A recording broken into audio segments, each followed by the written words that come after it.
Mr. P-Foot. Hello, cool cats and kittens, and welcome to our 2024 first election. I am honored to be here today as your fellow teacup. Thank you so much for joining me. Please, what is it, guidance? Keep all your ears and arms and everything inside. Remember, we have fellow Democrats, Republicans, and independents, and maybe even like the Green Party or something. I don't know, in here as well. All right. If you need to cuss someone, please refrain from your keyboard and step away from your computer and cuss them silently. Okay? Remember, WWJD. Okay? All right, cats.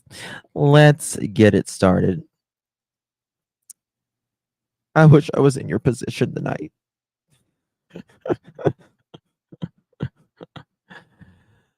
Oh God. It is ABC that is streaming it. Yes, it is an honor to vote. It is an honor to vote, to be able to vote. It absolutely is an honor. All right, let's see. Hannah, let me go to you. You said you're very frustrated going into this debate. Why? Because the election itself is no longer about policies. It's no longer about the real issues in this country, like the economics or the inflation. You don't like the name calling. The name calling, I mean, the back and forth. It's about who can get one over on the other, to the point that we are not pushing policies through just because the person that put it through was from another party. And Andrew, let me ask you Sounds about like your you issues, too. because we were talking earlier. You like some of the things. You're really big on policies that Trump supports, and then you're also really big on policies that What do you Harris mean, supports. Cindy? You don't know what you're going to do. So what do you need to hear tonight? I feel left behind by the Democratic Party. The Democratic Party, Harris received 0 votes. I would have liked to have a say in the primary, and they didn't give me that. I feel that they think that they know what's best for me. Harris hasn't said anything. Harris's policies, a lot of them Lisa. have just been stolen from Trump. Taxes on tips, putting up the border wall. She's said absolutely nothing of her own with her own ideas. So I'm waiting to see anything from her that is an original idea and not stolen from the other candidate. All right, guys, we're going to watch this debate together. And Savannah and Lester, we will certainly report back on sort of what the reactions are here in the room. It's an instant focus group. Yeah, some important voices to hear. Kate, thanks very much. Let me bring in 2 experts at debate preparation. Greg Craig served as White House counsel in the Obama administration. He prepped John Kerry by playing George W. Bush. And Judd Gregg is a former senator from New Hampshire who prepped George W. Bush by playing John Kerry. And Senator, let me begin with you. You know, the candidates, We're sort of hitting you with a tongue tire there. Yes, it's not easy. The Harris folks really want to put forth her and introduce her to people who don't know a lot about her right now. Is this a good time for any candidate to change who they are, who Cindy, the you're viewers fine, honey. and Don't voters worry. perceive them to be? People can't change themselves. Really, these debates turn on a few things, I think. First is your mannerisms, and especially when you have a split screen. If you'll remember when George Bush the first was in the debate, he looked at his watch, and that affected the campaign significantly. And then Al Gore rolled his eyes and made all sorts of facial disparaging types of movements. And then, of course, in the last debate, it was President Biden just looking like he wasn't there. So the physical activity on the stage is really critical. And you've got to act like you're a serious person in a serious event. Secondly, you've got to be substantive. People, this is about the presidency of the United States. People expect substance. They don't expect gamesmanship. And third, a little self-deprecating humor doesn't work. That doesn't hurt. It's nice to know that the person can connect with you because they are willing to talk about themselves in a humorous way. And so those three elements are really critical to defining an individual and whether they connect with the audience. But you can't change yourself just for a debate. That's impossible. Well, it's fun to talk to both of you because you've had this rare opportunity to actually play the opposing candidate. So we know you from politics. I believe that they are doing the debate tonight in Pennsylvania. I think that's everything now these days, Katie Cat. I think it's more about who can smear who the most. You know, it's just terrible. Is managing Trump, because I mean, our forefathers would roll over in their grave if they saw what was going on today. They would roll over. That is a fact, Jack. Right. stream of consciousness. There's going to be non sequiturs. There's going to be one falsehood after another. So I'm going to be interested in finding out how she manages to deal with him. I think he's likely to get under her skin more than she's likely to get under his skin. And is she going to lose it? She would probably have every right to get angry or emotional or lecture him. But I think if she manages you know what I just this had? guy, You know what I made? I made pot stickers. They were so good. They were so good, y'all. They were chicken vegetable pot stickers. We got you, Nana. It's not the America. Yeah.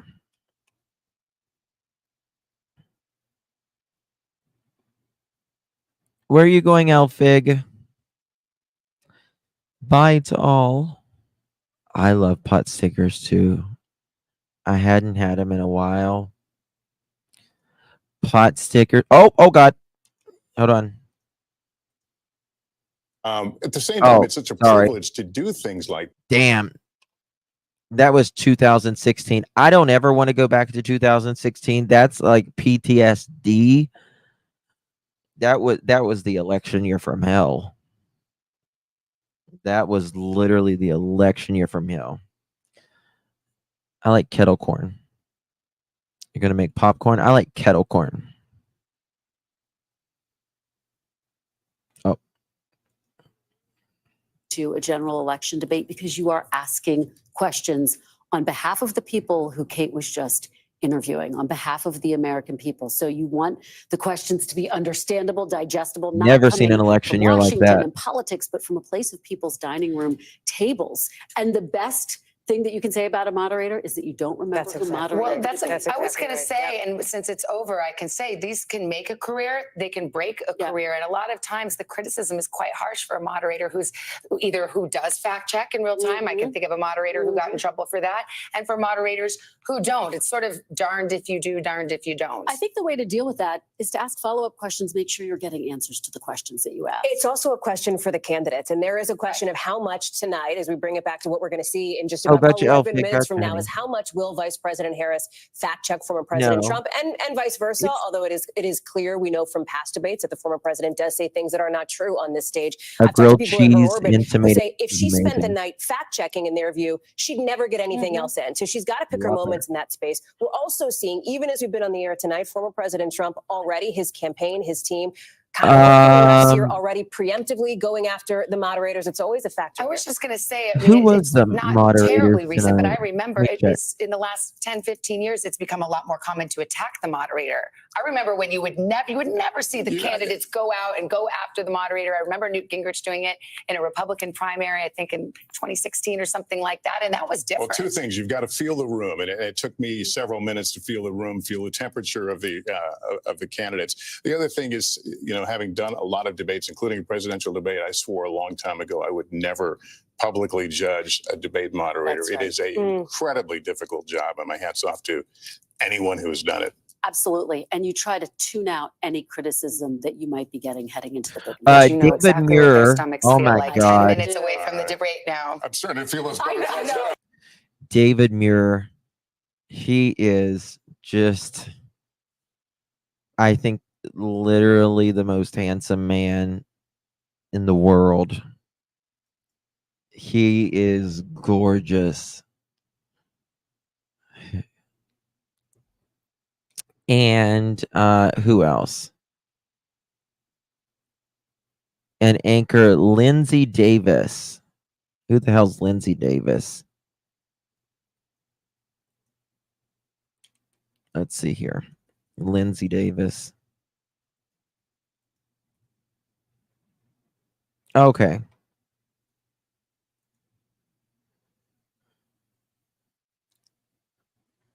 Justin, do you have a PO box? Yes, Kelsey, if you'll email me. I try to be fair. I mean, I give you my opinion, but I can also give it to where, like, if you don't want to hear my opinion, but I have no problem with that as well. Like, if I would need to just debate or, you know, just be a moderator, that's not a problem. I could do that. Some people have to tell what they feel. We got about, it's coming up soon. This is a very important debate. On an astrological level, Harris and Trump have a good chance of winning the election. They both look good, in my opinion. Harris has her destiny active on her chart. Trump has more Mars. Expect the unexpected. Thank you, Junipers. David Muir. Am I saying it right? Hold on. Hold on. Muir. And he gets better looking as he gets older. I think he's just, let me just show you this while we're waiting. Here, everyone knows David Muir. And I'm not just saying this, I think he is one of the best looking men alive today. I like his nose. I like his nose. Oops, which one is it? Am I on the wrong one? Okay, I'm on the wrong one.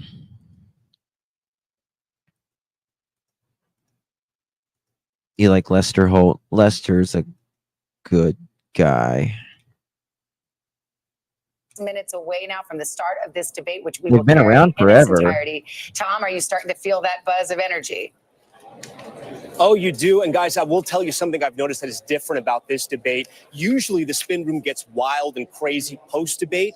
What I'm seeing for the first time is pre-debate spin. You've seen surrogates on both sides sort of flank all the reporters, flank all the sets from all the different news organizations and try to get their message out. There was a ton of commotion about 10 minutes ago, and that's because RFK Jr. came into the spin room. ABC is hosting he was the it, but everyone third-party plays candidate it. who has since endorsed former President Trump. He was followed by, I'd say dozens of reporters as he walked through the spin room. We're hearing kind of the same things. Both campaigns are disciplined. They are on message. The Harris surrogates are saying the same thing. Former President Trump is the most experienced presidential debater. This will be a seventh debate. And also they want to go over reproductive rights, that a vote for Trump is a vote that will limit abortion access. And then on the Trump side, of course, they're hammering the issue that Vice President Harris is untested. She's only done one big major interview. She's doing no town halls. And also they want to hammer home that they want to put the spotlight, and they hope the candidate does, on the issues of immigration, the economy, and the two wars overseas. What I'll be looking for, guys, tonight, who can truthfully answer the question that they are the change candidate coming out of this debate. Yes. All right, Tom, thanks very much. Our Thank you, Washington Carmelita. correspondent Yamiche Alcindor has been Peter covering the Jennings Harris was campaign just so classy. and joins us now. Yamiche, your thoughts tonight as we're just minutes away. One of the biggest challenges for Vice President Harris, as I've been talking to a lot of sources that are familiar with her debate preparations, are how she's going to differentiate herself from President Biden. Former President Trump is going to try to make her own every single mistake that he believes President Biden made. And there's been a lot of tension among the Harris team about whether or not she should throw President Biden under the bus figuratively and say, I disagreed with some of the policies, maybe even the withdrawal from Afghanistan, the way that it was carried out, or whether she's going to say, I serve at the pleasure of the president and I agreed with everything that he did. But she has to, in some ways, really carve out what a Harris administration is going to look like and why it's not going to just be a third term of the Biden administration, or the second term of the Biden administration, rather. And the other thing that she's really going to have to do is not get pulled into personal attacks by former President Trump. They expect him to, at some point, maybe lose it. They're going to try to bait him a bit to try to lash out at her. But she really wants to remain calm because her biggest thing that she wants to do is really introduce herself to undecided voters and voters who might not be familiar with her background, her middle-class background, that she's a child of immigrants. They really want to, her team, really make sure that she defines herself. So that's also a big challenge that I'll be watching for, how she... I don't know, like, when you see there's like 38,000 in there and like people are just crazy about the preparations tonight. So I thought I'm going to stream it myself. Well, look, Savannah, you've heard the former president say time and again that he does not do traditional debate prep, that campaigning is his prep. But we are told by sources that over the last few days, he has been hunkered down at Mar-a-Lago. He's been doing extensive policy sessions, and watch for him to do We got 2 3 things minutes. tonight. 2 things that his campaign wants him to do. Number one, tie Vice President Harris to President Biden, make her own what's going on with the economy, what's going on with immigration. And number two, remind voters some of the positions she took back in 2020 when she was running for president that were left of center. Try to paint her as simply too liberal for those moderate swing voters in places like the suburbs of Philadelphia. Of course, that is the plan. That is what the campaign wants, but it's all going to be about the execution in the moment, especially if Harris tries to bait the former president into an outburst. Savannah. Hold on, I'm going to switch it to ABC because we're getting ready to switch over there. Because I found ABC here. Back and let her talk. Let her explain herself, her past positions, current positions. How does she feel about how Biden has done on the economy? How does she feel about the border? Well, then turn it over and let her talk. Okay, thanks so much for joining us tonight, Donna and Reince. We're all staying 2 minutes. And I have to say, as we are Hold just on. a couple of less than 2 minutes away, this is such an extraordinary moment, and especially, Rachel, when you consider that these two people that have been the center of our lives for the last 2 months have never met each other. Have never even met each other. And Harris said, if you got something to say it to my face. The question tonight, does Donald Trump actually go there? He's questioned her racial identity. He's questioned her intelligence as well. Or does he stick to Yes, issues? Toby. Look, this is the largest audience they're likely going to have in this race. It will be interesting to see if Harris can make clear the stark choice before voters. And where does she decide to land her punches? She can punch hard. Can she do that while rising above the needling coming her way? But first and foremost, are we going to see a handshake when the two of them meet for the first time? Oh, we got Didn't back in 2016 when I did that debate. We'll stand minute. by to see that tonight. But the Quiet, first lady. time, side to Let's side, get to it. together. And I have my I doubts that know, we're going to see that Nancy. handshake, but what we are going to see is a spirited debate and perhaps the most consequential general election debate we have ever seen, because almost certainly going to be the last one. So with the stakes so high, the presidential debate just moments away, we have the entire news division keeping an eye on everything.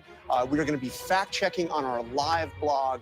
It's all going to be happening right here. The debate now just 10 seconds away, and we will be back with our post-game show as soon as it's over. We are going to toss it right now to David Muir and Lindsay Day.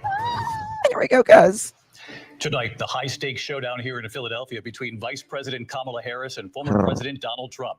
Their first face-to-face meeting in this presidential election. Their first face-to-face meeting ever. A historic race for president upended just weeks ago. President Biden withdrawing after his last debate. Donald Trump now up against a new opponent. The candidates separated by the smallest of margins, essentially tied in the polls nationally and in the key battlegrounds, including right here in Pennsylvania, all still very much in play.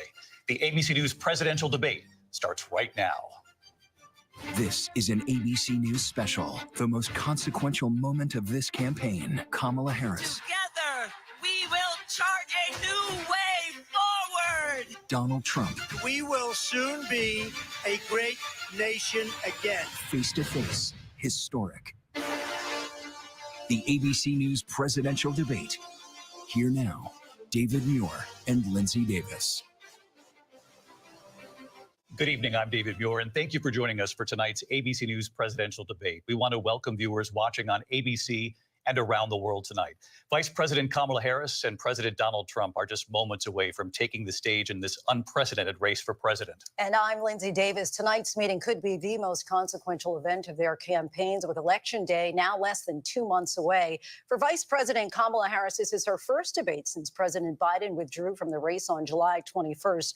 Of course, that decision followed his debate against President Donald Trump in June. Since then, this race has taken on an entirely new dynamic. And that brings us to the rules of tonight's debate. 90 minutes with 2 commercial breaks. No topics or questions have been shared with the campaigns. The candidates will have 2 minutes to answer questions, and this is the clock. That's what they'll be seeing. 2 minutes for rebuttals and 1 minute for follow-ups, clarifications, or responses. Their microphones will only be turned on when it's their turn to speak. No pre-written notes allowed.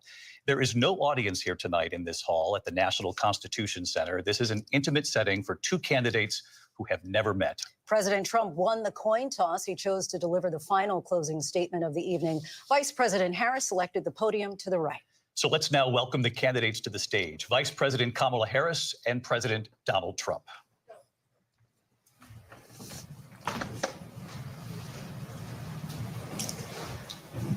Kamala Harris. Let's have a good debate. Nice to see you. Have fun. Thank you. Welcome to you both. It's wonderful to have you. It's an honor to have you both here tonight. Good evening. We are looking forward to a spirited and thoughtful debate. So let's get started. I want to begin tonight with the issue that voters repeatedly say is their #1 issue, and that is the economy and the cost of living in this country. Vice President Harris, you and President Trump were elected 4 years ago, and your opponent on the stage here tonight often asks his supporters, are you better off than you were 4 years ago? When it comes to the economy, do you believe Americans are better off than they were 4 years ago? So I was raised as a middle-class kid. And I am actually the only person on this stage who has a plan that is about lifting up the middle class and working people of America. I believe in the ambition, the aspirations, the dreams of the American people. And that is why I imagine and have actually a plan to build what I call an opportunity economy. Because here's the thing. We know that we have a shortage of homes and housing, and the cost of housing is too expensive for far too many people. We know that young families need support to raise their children, and I intend on extending a tax cut for those families of $6,000, which is the largest child tax credit that we have given in a long time, so that those young families can afford to buy a crib, buy a car seat, buy clothes for their children.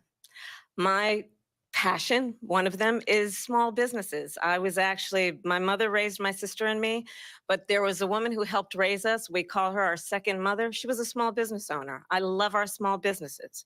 My plan is to give a $50,000 tax deduction to start up small businesses, knowing they are part of the backbone of America's economy. My opponent, on the other hand, his plan is to do what he has done before, which is to provide a tax cut for billionaires and big corporations, which will result in $5 trillion to America's deficit. My opponent has a plan that I call the Trump's sales tax, which would be a 20% tax on everyday goods that you rely on to get through the month. Economists have said that Trump sales tax would actually result for middle-class families in about $4,000 more a year, because of his policies and his ideas about what should be the backs of middle-class people paying for tax cuts for billionaires. President Trump, I'll give you 2 minutes. First of all, I have no sales tax. That's an incorrect statement. She knows that. We're doing tariffs on other countries. Other countries are going to finally, after 75 years, pay us back for all that we've done for the world. And the tariff will be substantial in some cases. I took in billions and billions of dollars, as you know, from China. In fact, they never took the tariff off because there was so much money they can't. It would totally destroy everything that they've set out to do. They're taking in billions of dollars from China and other places. They've left the tariffs on. When I had it, I had tariffs, and yet I had no inflation. Look, we've had a terrible economy because inflation which is really known as a country buster. It breaks up countries. We have inflation like very few people have ever seen before, probably the worst in our nation's history. we were at 21%, but that's being generous because many things are 50, 60, 70, and 80% higher than they were just a few years ago. This has been a disaster for people, for the middle class, but for every class. On top of that, we have millions of people pouring into our country from prisons and jails, from mental institutions and insane asylums, and they're coming in and they're taking jobs that are occupied right now by African Americans and Hispanics, and also unions. Unions are going to be affected very soon. And you see what's happening. You see what's happening with towns throughout the United States. You look at Springfield, Ohio. You look at Aurora in Colorado. They are taking over the towns. They're taking over buildings. They're going in violently.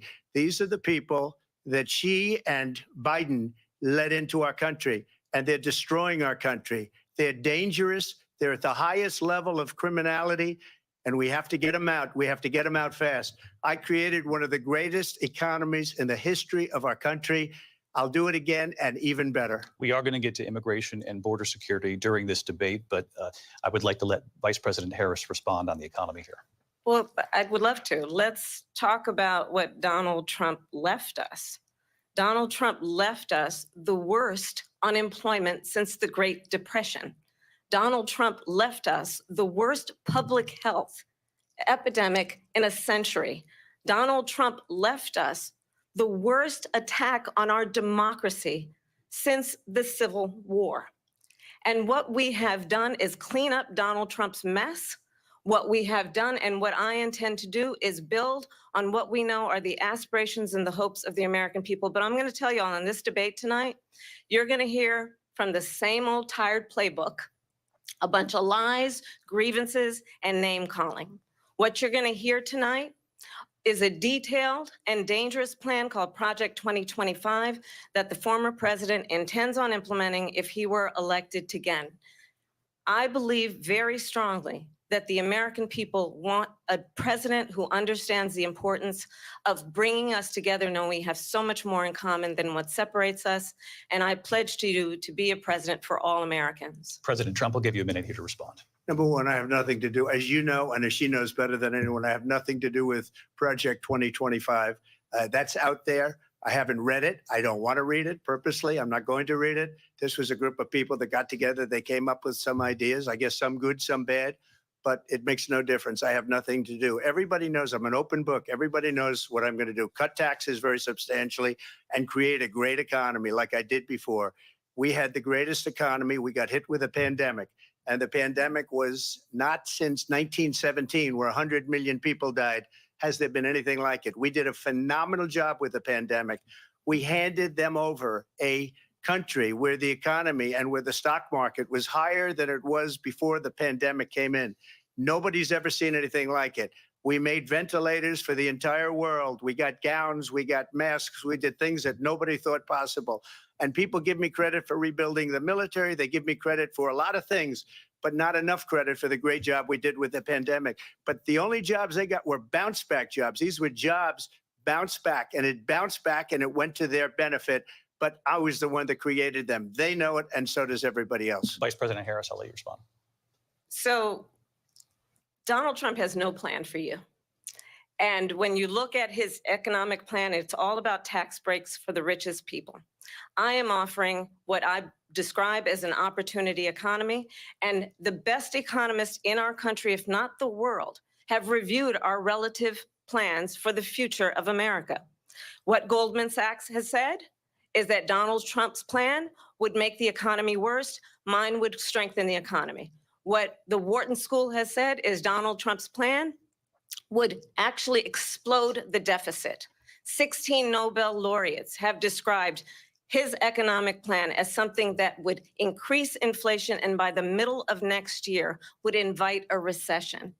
You just have to look at where we are and where we stand on the issues. And I'd invite you to know that Donald Trump actually has no plan for you because he is more interested in defending himself than he is in looking out for you. It's just a soundbite. They gave her that to say.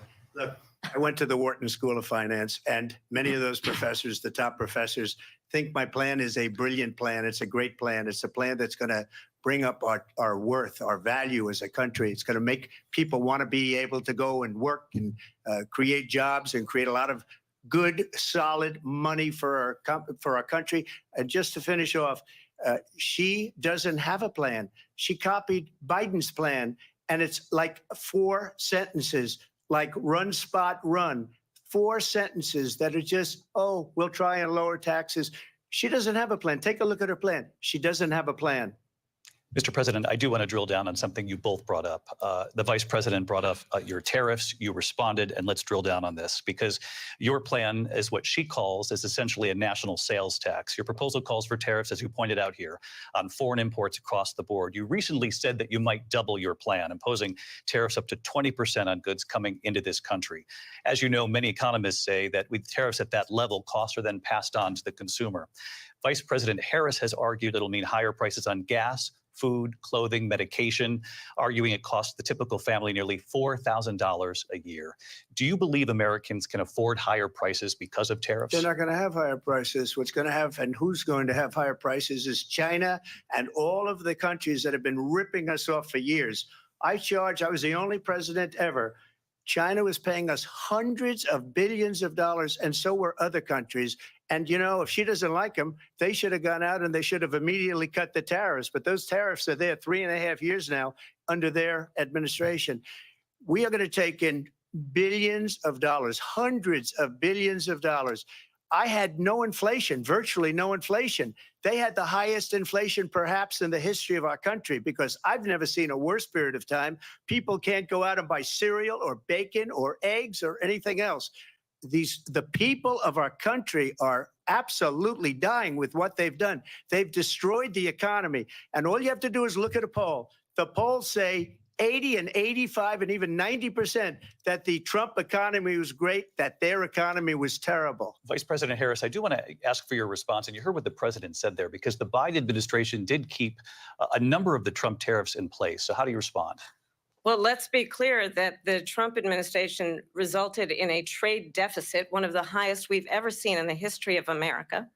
He invited trade wars. You want to talk about his deal with China? What he ended up doing is, under Donald Trump's presidency, he ended up selling American chips to China to help them improve and modernize their military, basically sold us out, when a policy about China should be in making sure the United States of America wins the competition for the 21st century, which means focusing on the details of what that requires, focusing on relationships with our allies, focusing on investing in American-based technology so that we win the race on AI, on quantum computing, focusing on what we need to do to support America's workforce so that we don't end up having on the short end of the stick in terms of workers' rights. But what Donald Trump did, let's talk about this, with COVID, is he actually thanked President Xi for what he did during COVID. Look at his tweet.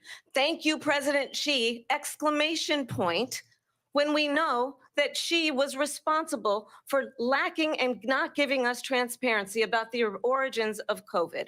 President Trump, I'll let you respond. First of all, they bought their chips from Taiwan. We hardly make chips anymore because of philosophies like they have and policies like they have. I don't say her because she has no policy. Everything that she believed 3 years ago and 4 years ago is out the window. She's going to my philosophy now. In fact, I was going to send her a MAGA hat. She's gone to my philosophy. But if she ever got elected, she'd change it. And it will be the end of our country. She's a Marxist. Everybody knows she's a Marxist. Her father's a Marxist professor in economics, and he taught her well. But when you look at what she's done to our country, and when you look at these millions and millions of people that are pouring into our country monthly, where it's, I believe, 21 million people, not the 15 that people say, and I think it's a lot higher than the 21. That's bigger than New York State pouring in. And just look at what they're doing to our country. They're criminals. Many of these people coming in are criminals. And that's bad for our economy, too. You know, you mentioned before, we'll talk about immigration later. Well, bad immigration is the worst thing that can happen to our economy. They have, and she has, destroyed our country with policy that's insane. Almost policy that you'd say they have to hate our country. President Trump, thank you. Lindsay? I want to turn to the issue of abortion. President Trump, you've often touted that you were able to kill Roe v. Wade. Last year, you said that you were proud to be the most pro-life president in American history. Then last month, you said that your administration would be great for women and their reproductive rights. In your home state of Florida, you surprised many with regard to your 6-week abortion ban because you initially had said that it was too short. And you said, quote, I'm going to be voting that we need more than 6 weeks. But then the very next day, you reversed course and said you would vote to support the 6-week ban. Vice President Harris says that women shouldn't trust you on the issue of abortion because you've changed your position so many times. Therefore, why should they trust you? Well, the reason I'm doing that vote is because the plan is, as you know, the vote is, they have abortion in the 9th month. They even have, and you can look at the governor of West Virginia, the previous governor of West Virginia, not the current governor, is doing an excellent job, but the governor before, he said the baby will be born and we will decide what to do with the baby. In other words, we'll execute the baby. And that's why I did that, because that predominates, because they're radical. The Democrats are radical in that. And her vice presidential pick, which I think was a horrible pick, by the way, for our country, because he is really out of it. But her vice presidential pick says abortion in the 9th month is absolutely fine. He also says execution after birth. It's execution, no longer abortion, because the baby is born, is okay. And that's not okay with me, hence the vote. But what I did is something for 52 years, they've been trying to get Roe v. Wade into the states. And through the genius and heart and strength of 6 Supreme Court justices, we were able to do that. Now, I believe in the exceptions for rape, incest, and life of the mother. I believe strongly in it. Ronald Reagan did also. 85% of Republicans do. Exceptions, very important. But we were able to get it, and now states are voting on it. And for the first time, you're going to see, look, this is an issue that's torn our country apart for 52 years. Every legal scholar, every Democrat, every Republican, liberal, conservative, they all wanted this issue to be brought back to the states where the people could vote. And that's what happened. Now, Ohio, the vote was somewhat liberal. Kansas, the vote was somewhat liberal, much more liberal than people would have thought. But each individual state is voting. It's the vote of the people now. It's not tied up in the federal government. I did a great service in doing it. It took courage to do it. And the Supreme Court had great courage in doing it. And I give tremendous credit to those 6 justices. There is no state in this country where it is legal to kill a baby after it's born. Madam Vice President, I want to get your response to President Trump. Well, as I said, you're going to hear a bunch of lies, and that's not actually a surprising fact. Let's understand how we got here. Donald Trump hand-selected 3 members of the United States Supreme Court with the intention that they would undo the protections of Roe v. Wade. And they did exactly as he intended.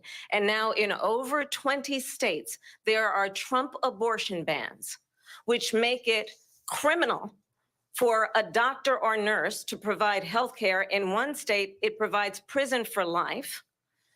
Trump abortion bans that make no exception even for rape and incest, which understand what that means. A survivor of a crime of violation to their body does not have the right to make a decision about what happens to their body next. That is immoral. And one does not have to abandon their faith or deeply held beliefs to agree. The government, and Donald Trump certainly, should not be telling a woman what to do with her body. I have talked with women around our country.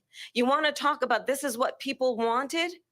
Pregnant women who want to carry a pregnancy to term, suffering from a miscarriage, being denied care in an emergency room because the healthcare providers are afraid they might go to jail, and she's bleeding out in a car in the parking lot. She didn't want that. Her husband didn't want that. A 12 or 13-year-old survivor of incest being forced to carry a pregnancy to term. They don't want that.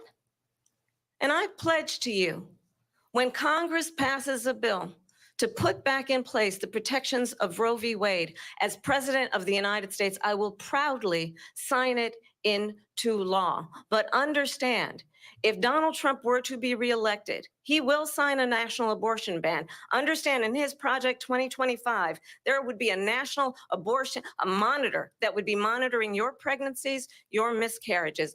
I think the American people believe that certain freedoms, in particular the freedom to make decisions about one's own body, should not be made by the government. Thank you, Vice President Harris. Well, there she goes again. It's a lie. I'm not signing a ban, and there's no reason to sign a ban because we've gotten what everybody wanted. Democrats, Republicans, and everybody else, and every legal scholar wanted it to be brought back into the states, and the states are voting. And it may take a little time, but for 52 years, this issue has torn our country apart, and they've wanted it back in the states. And I did something that nobody thought was possible. The states are now voting. What she says is an absolute lie. And as far as the abortion ban, no, I'm not in favor of abortion ban, but it doesn't matter because this issue has now been taken over by the states. Would you veto a national abortion ban if it came Well, to I your won't desk? have to because, again, two things. Number one, she said she'll go back to Congress. She'll never get the vote. It's impossible for her to get the vote, especially now with the 50-50 and essentially 50-50 in both Senate and the House. She's not going to get the vote. She can't get the vote. She won't even come close to it. So it's just talk. You know what it reminds me of when they said they're going to get student loans terminated, and it ended up being a total catastrophe. The student loans, and then I think probably her boss, if you call him a boss, he spends all his time on the beach. But look, her boss went out and said, we'll do it again. We'll do it a different way. And he went out, got rejected again by the Supreme Court. So all these students got taunted with this whole thing about this whole idea and how unfair that would have been. Part of the reason they lost to the millions and millions of people that had to pay off their student loans. They didn't get it for free, but they were saying it's the same way that they talked about that they talk about abortion. But if I could just get a yes or no, because your running mate, J.D. Vance, has said that you would veto it if it did come to your desk. Well, I didn't discuss it with J.D. In all fairness, J.D. And I don't mind if he has a certain view, but I think he was speaking for me, but I really didn't. Look, we don't have to discuss it because she'd never be able to get it, just like she couldn't get student loans. They couldn't get student loans. They didn't even come close to getting student loans. They taunted young people and a lot of other people that had loans. They can never get this approved. So it doesn't matter what she says about going to Congress. So wonderful. Let's go to Congress, do it. But the fact is that for years, they wanted to get it out of Congress and out of the federal government. And we did something that everybody said couldn't be done. And now you have a vote of the people on abortion. Vice President Harris, I want to give you your time to respond, but I do want to ask, would you support any restrictions on a woman's right to an abortion? I absolutely support reinstating the protections of Roe v. Wade. And as you rightly mentioned, nowhere in America is a woman carrying a pregnancy to term and asking for an abortion. That is not happening. It's insulting to the women of America. And understand what has been happening under Donald Trump's abortion bans. Couples who pray and dream of having a family are being denied IVF treatments. What is happening in our country? Working people, working women who are working 1 or 2 jobs, who can barely afford childcare as it is, have to travel to another state to get on a plane sitting next to strangers to go and get the health care she needs. Barely can afford to do it, and what you are putting her through is unconscionable. And the people of America have not, the majority of Americans believe in a woman's right to make decisions about her own body. And that is why in every state where this issue has been on the ballot, in red and blue states both, the people of America have voted for freedom. Vice President Harris, Excuse me, I have to respond. Another lie. It's another lie. I have been a leader on IVF, which is fertilization. The IVF, I have been a leader. In fact, when they got a very negative decision on IVF from the Alabama courts, I saw the people of Alabama and the legislature 2 days later voted it in. I've been a leader on it. They know that, and everybody else knows it. I have been a leader on fertilization, IVF. And the other thing, you should ask, will she allow abortion in the 8th month, 9th month, 7th month? Come on. Okay, would you do that? Why don't you ask her that question? Why don't you answer That's the problem. question? Would you Because veto? under Roe v. Answer Wade, the question. Would you veto? you could do abortions in the 7th month, the 8th month, the 9th That's month, not true. and probably after birth. Just look at the former governor of Virginia. The governor of Virginia said, we put the baby aside and then we determine what we want to do with the baby. President Trump, thank you. We're going to turn now to immigration and border security. We know it's an issue that's important to Republicans, Democrats, voters across the board in this country. Vice President Harris, you were tasked by President Biden with getting to the root causes of migration from Central America. We know that illegal border crossings reached a record high in the Biden administration. This past June, President Biden imposed tough new asylum restrictions. We know the numbers since then have dropped significantly. But my question to you tonight is, why did the administration wait until 6 months before the election to act? And would you have done anything differently from President Biden on this? So I'm the only person on this stage who has prosecuted transnational criminal organizations for the trafficking of guns, drugs, and human beings. And let me say that the United States Congress, including some of the most conservative members of the United States Senate, came up with a border security bill, which I supported. And that bill would have put 1,500 more border agents on the border to help those folks who are working there right now overtime, trying to do their job. It would have allowed us to stem the flow of fentanyl coming into the United States. I know there are so many families watching tonight who have been personally affected by the surge of fentanyl in our country. That bill would have put more resources to allow us to prosecute transnational criminal organizations for trafficking in guns, drugs, and human beings. But you know what happened to that bill? Donald Trump got on the phone, called up some folks in Congress and said, kill the bill. And you know why? Because he'd prefer to run on a problem instead of fixing a problem. And understand, this comes at a time where the people of our country actually need a leader who engages in solutions, who actually addresses the problems at hand. But what we have in the former president is someone who would prefer to run on a problem instead of fixing a problem.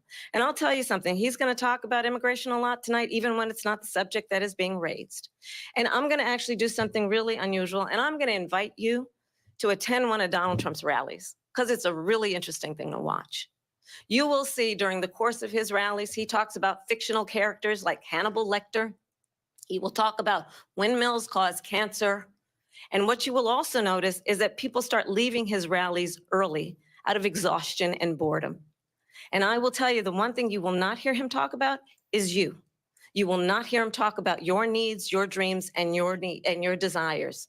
And I'll tell you, I believe you deserve a president who actually puts you first. And I pledge to you that I will. Vice President Harris, thank you. President Trump, on that point, I want to get your response. Well, I would like to respond. Let me just ask, though, why did you try to kill that bill, and successfully so? That would have put thousands of additional agents and officers on the border. First, let me respond as to the Please. rallies. She said people start leaving. People don't go to her rallies. There's no reason to go. And the people that do go, she's bussing them in and paying them to be there, and then showing them in a different light. So she can't talk about that. People don't leave my rallies. We have the biggest rallies, the most incredible rallies in the history of politics. That's because people want to take their country back. Our country is being lost. We're a failing nation.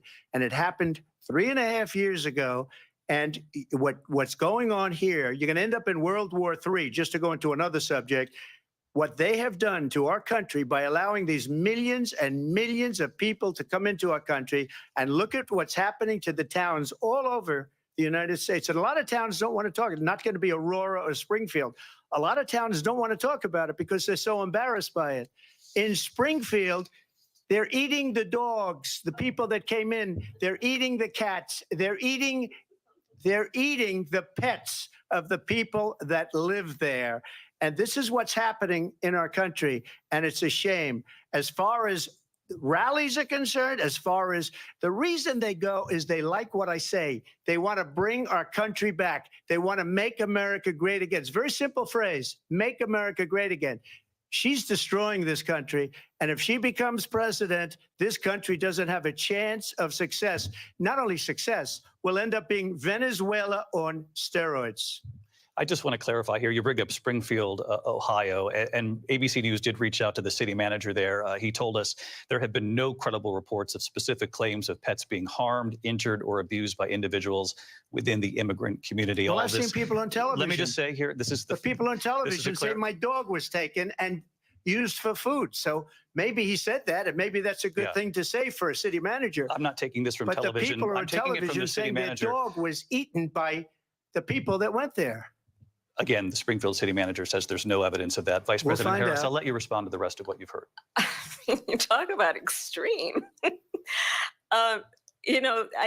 This is, I think, one of the reasons why in this election, I actually have the endorsement of 200 Republicans who have formally worked with President Bush, Mitt Romney, and John McCain, including the endorsement of former Vice President Dick Cheney and Congress member Liz Cheney. And if you want to really know the inside track on who the former president is, if he didn't make it clear already, just ask people who have worked with him. His former chief of staff, a 4-star general, has said he has contempt for the Constitution of the United States. His former national security advisor has said he is dangerous and unfit. His former Secretary of Defense has said the nation, the republic, would never survive another Trump term. And when we listen to this kind of rhetoric, when the issues that affect the American people are not being addressed, I think the choice is clear in this election. President Trump, I'll give you a quick minute to respond here. Thank you, because when I hear that, see, I'm a different kind of a person. I fired most of those people, not so graciously. They did bad things or a bad job. I fired them. They never fired one person. They didn't fire anybody having to do with Afghanistan and the Taliban and the 13 people whose were just killed, viciously and violently killed. And I got to know the parents and the family. They didn't fire. They should have fired all those generals, all those top people, because that was one of the most incompetently handled situations anybody has ever seen. So when somebody does a bad job, I fire him. And you take a guy like Esper, he was no good, I fired him. So he writes a book. Another one writes a book, because with me, they can write books. With nobody else can they? But they have done such a poor job, and they never fire anybody. Look at the economy. Look at the inflation. They didn't fire any of their economists. They have the same people. That's a good way not to have books written about you. But just to finish, I got more votes than any Republican in history by far. In fact, I got more votes than any president, sitting president in history by far. Let me continue on immigration. It was what you wanted to talk about earlier. So let's get back to your deportation proposal that the vice president has reacted to as well. President Trump, you call this the largest domestic deportation operation in the history of our country. You say you would use the National Guard. You say if things get out of control, you'd have no problem using the U.S. military. Police, yes. You also said you would use local police. How would you deport 11 million undocumented immigrants? I know you believe that number is much higher. Take us through this. What does this look like? Will authorities be going door to door in this country? Yeah, it is much higher because of them. They allowed criminals, many, many millions of criminals. They allowed terrorists. They allowed common street criminals. They allowed people to come in, drug dealers, to come into our country. And they're now in the United States and told by their countries like Venezuela, don't ever come back or we're going to kill you. Do you know that crime in Venezuela and crime in countries all over the world is way down? You know why? Because they've taken their criminals off the street and they've given them to her to put into our country.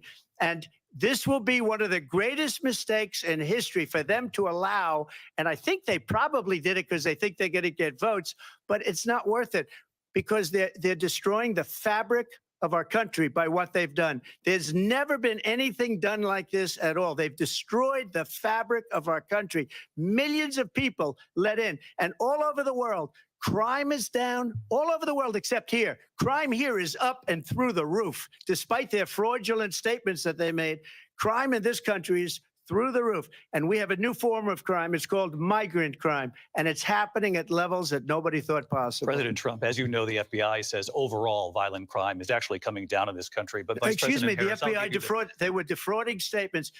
They didn't include the worst cities. They didn't include the cities with the worst crime. It was a fraud, just like their number of 818,000 jobs that they said they created turned out to be a fraud. President Trump, thank you. I'll let you respond, Vice President Harris. Well, I think this is so rich coming from someone who has been prosecuted for national security crimes, economic crimes, election interference, has been found liable for sexual assault, and his next big court appearance is in November at his own criminal sentencing. And let's be clear where each person stands on the issue of what is important about respect for the rule of law and respect for law enforcement. The former vice president called for defunding federal law enforcement, 45,000 agents, get this, on the day after he was arraigned on 34 felony counts. So let's talk about what is important in this race. It is important that we move forward, that we turn the page on this same old tired rhetoric and address the needs of the American people, address what we need to do about the housing shortage, which I have a plan for, address what we must do to support our small businesses, address bringing down the price of groceries. But frankly, the American people are exhausted with this same old tired playbook. Vice President Harris, thank you. Excuse me. Every one of those cases was started by them against their political opponent. And I'm winning most of them, and I will win the rest on appeal. And you saw that with the decision that came down just recently from the Supreme Court. I'm winning most of them. But those are cases, it's called weaponization. Never happened in this country. They weaponized the Justice Department. Every one of those cases was involved with the DOJ, from Atlanta and Fani Willis to the Attorney General of New York and the DA in New York. Every one of those cases. And then they say, oh, he's a criminal. They're the ones that made them go after me. By the way, Joe Biden was found essentially guilty on the documents case. And what happened in my documents case? They said, oh, that's the toughest of them all. A complete and total victory. 2 months ago, it was thrown out. It's weaponization, and they used it, and it's never happened in this country. They used it to try and win an election. They're fake cases. President Trump, thank you. A really quick response here, Vice President Harris, on this notion of weaponization of the Justice Department. Well, let's talk about extreme and understand the context in which this election in 2024 is taking place. The United States Supreme Court recently ruled that the former president would essentially be immune from any misconduct if he were to enter the White House again. Understand, this is someone who has openly said he would terminate, I'm quoting, terminate the Constitution of the United States, that he would weaponize the Department of Justice against his political enemies.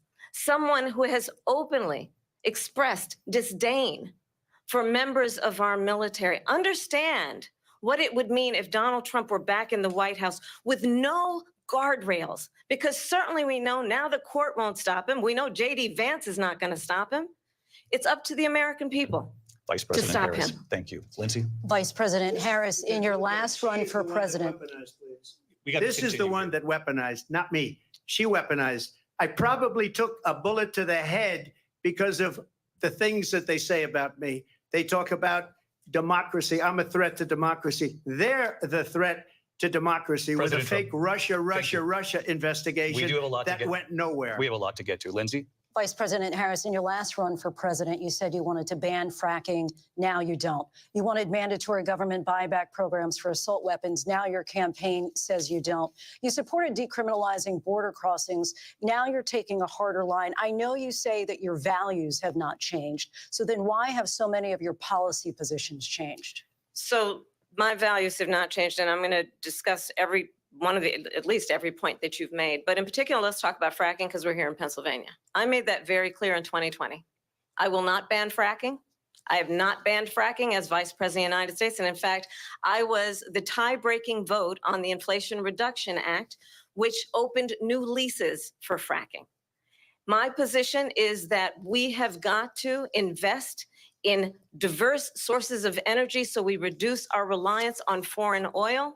We have had the largest increase in domestic oil production in history because of an approach that recognizes that we cannot over-rely on foreign oil. As it relates to my values, let me tell you, I grew up a middle-class kid raised by a hardworking mother who worked and saved and was able to buy our first home when I was a teenager. The values I bring to the importance of home ownership, knowing not everybody got handed $400 million on a silver platter and then filed bankruptcy 6 times, is a value that I bring to my work to say we are going to work with the private sector and home builders to increase 3 million homes, increase by 3 million homes by the end of my first term. My work that is related to having a friend when I was in high school who was sexually assaulted by her stepfather. And my focus then on protecting women and children from violent crime is based on a value that is deeply grounded in the importance of standing up for those who are most vulnerable.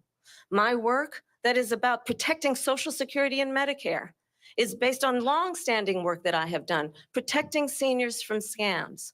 My values have not changed. And what is important is that there is a president who actually brings values and a perspective that is about lifting people up and not beating people down and name calling. The true measure of the leader is the leader who actually understands the strength is not in beating people down, it's in lifting people up. I intend to be that president. President Trump, your Well, first of response? all, I wasn't given $400 million. I wish I was. My father was a Brooklyn builder, Brooklyn, Queens, and a great father, and I learned a lot from him. But I was given a fraction of that, a tiny fraction, and I built it into many, many billions of dollars, many, many billions. And when people see it, they are even surprised. So we don't have to talk about that. Fracking, she's been against it for 12 years.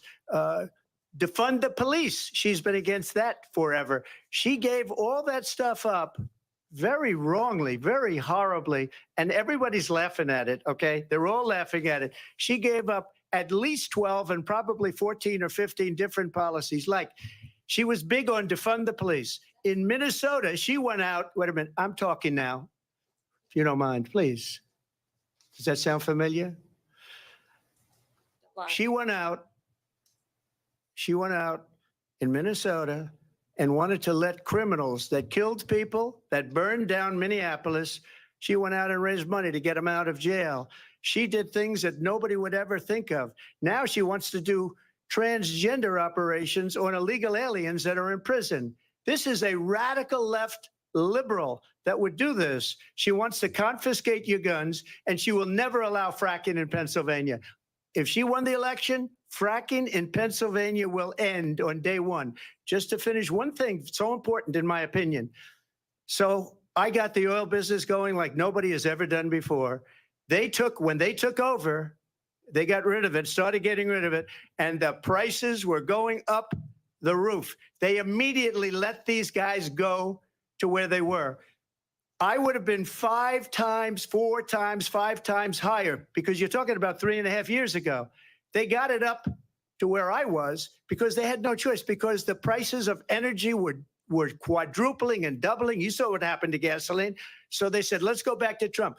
But if she won the election, the day after that election, they'll go back to destroying our country, and oil will be dead. Fossil fuel will be dead. We'll go back to windmills, and we'll go back to solar, where they need a whole desert to get some energy to come out. You ever see a solar plant? By the way, I'm a big fan of solar, but they take 400, 500 acres of desert President soil. Trump, we have a These lot are of not good issues things that for we the have to get environment, to. as We're she out of time. understands. Thank you.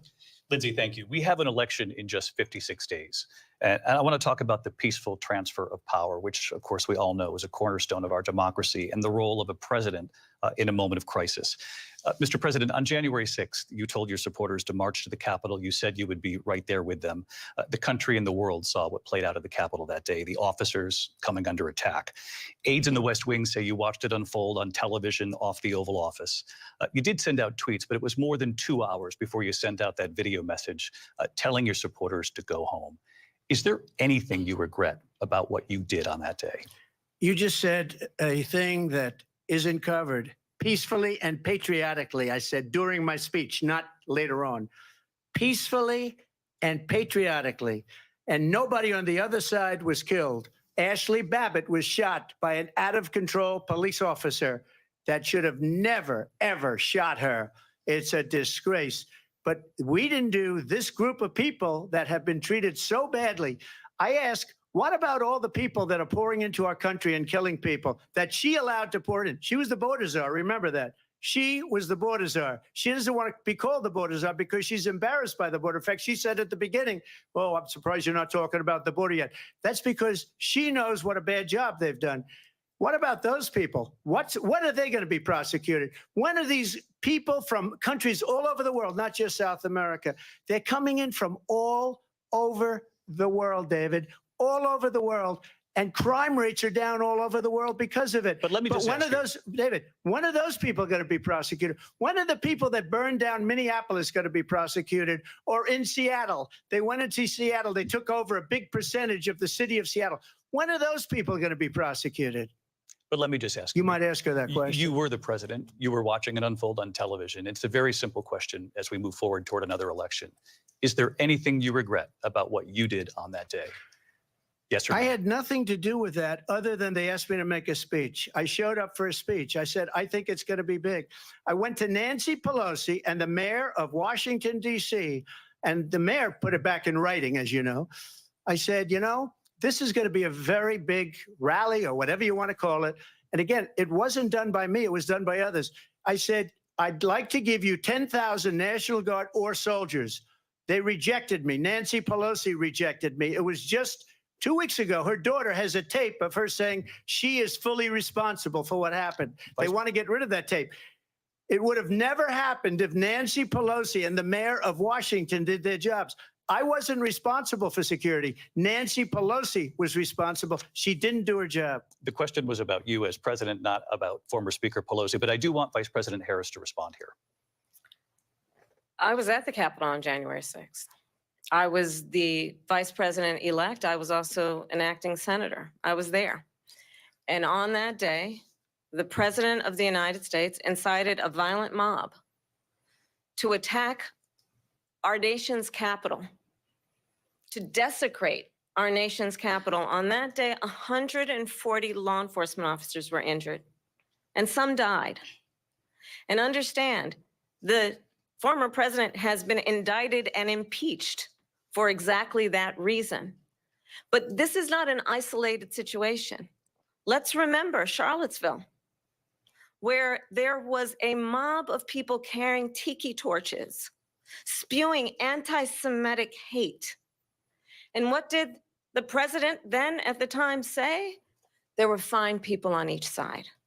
Let's remember that when it came to the Proud Boys, a militia, the president said, the former president said, stand back and stand by. So for everyone watching who remembers what January 6th was, I say, we don't have to go back. Let's not go back. We're not going back. It's time to turn the page. And if that was a bridge too far for you, well, there is a place in our campaign for you to stand for country, to stand for our democracy, to stand for rule of law, and to end the chaos, and to end the approach that is about attacking the foundations of our democracy because you don't like the outcome. And be clear on that point. Donald Trump, the candidate, has said in this election there will be a bloodbath if this and the outcome of this election is not to his liking. Let's turn the page on this. Let's not go back. Let's chart a course for the future and not go backwards to the past. Let me just follow up here. It was a different term, and it was a term that related to energy because they have destroyed our energy business. That was where bloodbath was. Also, on Charlottesville, that story has been, as you would say, debunked. Laura Ingraham, Sean Hannity, Jesse, all of these people, they covered it. If they go an extra sentence, they will see it was perfect. It was debunked in almost every newspaper, but they still bring it up, just like they bring 2025 up. They bring all of this stuff up. I ask you this, you talk about the Capitol. Why are we allowing these millions of people to come through on the southern border? How come she's not doing anything? And I'll tell you what I would do, and I would be very proud to do it. I would say we would both leave this debate right now. I'd like to see her go down to Washington, D.C. during this debate, because we're wasting a lot of time. Go down to, because she's been so bad, it's so ridiculous. Go down to Washington, D.C. and let her sign a bill to close up the border, because they have the right to do it. They don't need bills. They have the right to do it. The president of the United States, you'll get him out of bed. You'll wake him up at 4 o'clock in the afternoon. You'll say, come on down to the office. Let's sign a bill. If he signs a bill that the border is closed, all he has to do is say it to the Border Patrol, who are phenomenal. If they do that, the border is closed. Mr. Those President, people are killing many people, unlike J6. We talked immigration here tonight. I do want to focus on this next issue to both of you, because it really brings us this into focus, truth in these times that we're living in. Mr. President, for 3.5 years after you lost the 2020 election, you repeatedly falsely claimed that you won, many times saying you won in a landslide. In the past couple of weeks leading up to this debate, you have said, quote, you lost by a whisker, that you, quote, didn't quite make it, that you came up a little bit short. I said that? Are you now acknowledging that you lost in 2020? No, I don't acknowledge that at all. But I you said did that say that. sarcastically. But You know those- that. It was said, oh, we lost by a whisker. That was said sarcastically. Look, there's so much proof. All you have to do is look at it. And they should have sent it back to the legislatures for approval. I got almost 75 million votes, the most votes any sitting president has ever gotten. I was told if I got 63, which was what I got in 2016, you can't be beaten.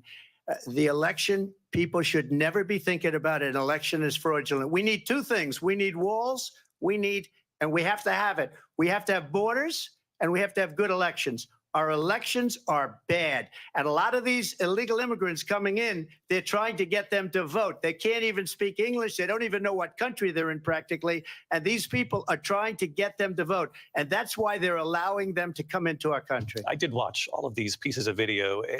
I didn't detect the sarcasm, lost by a whisker. We didn't quite make it. And we should just point out here as clarification, and you know this, you and your allies, 60 cases in front of many judges, many of them No Republican. judge looked at it. And said They there was said no we didn't have widespread fraud. standing. That's the other thing.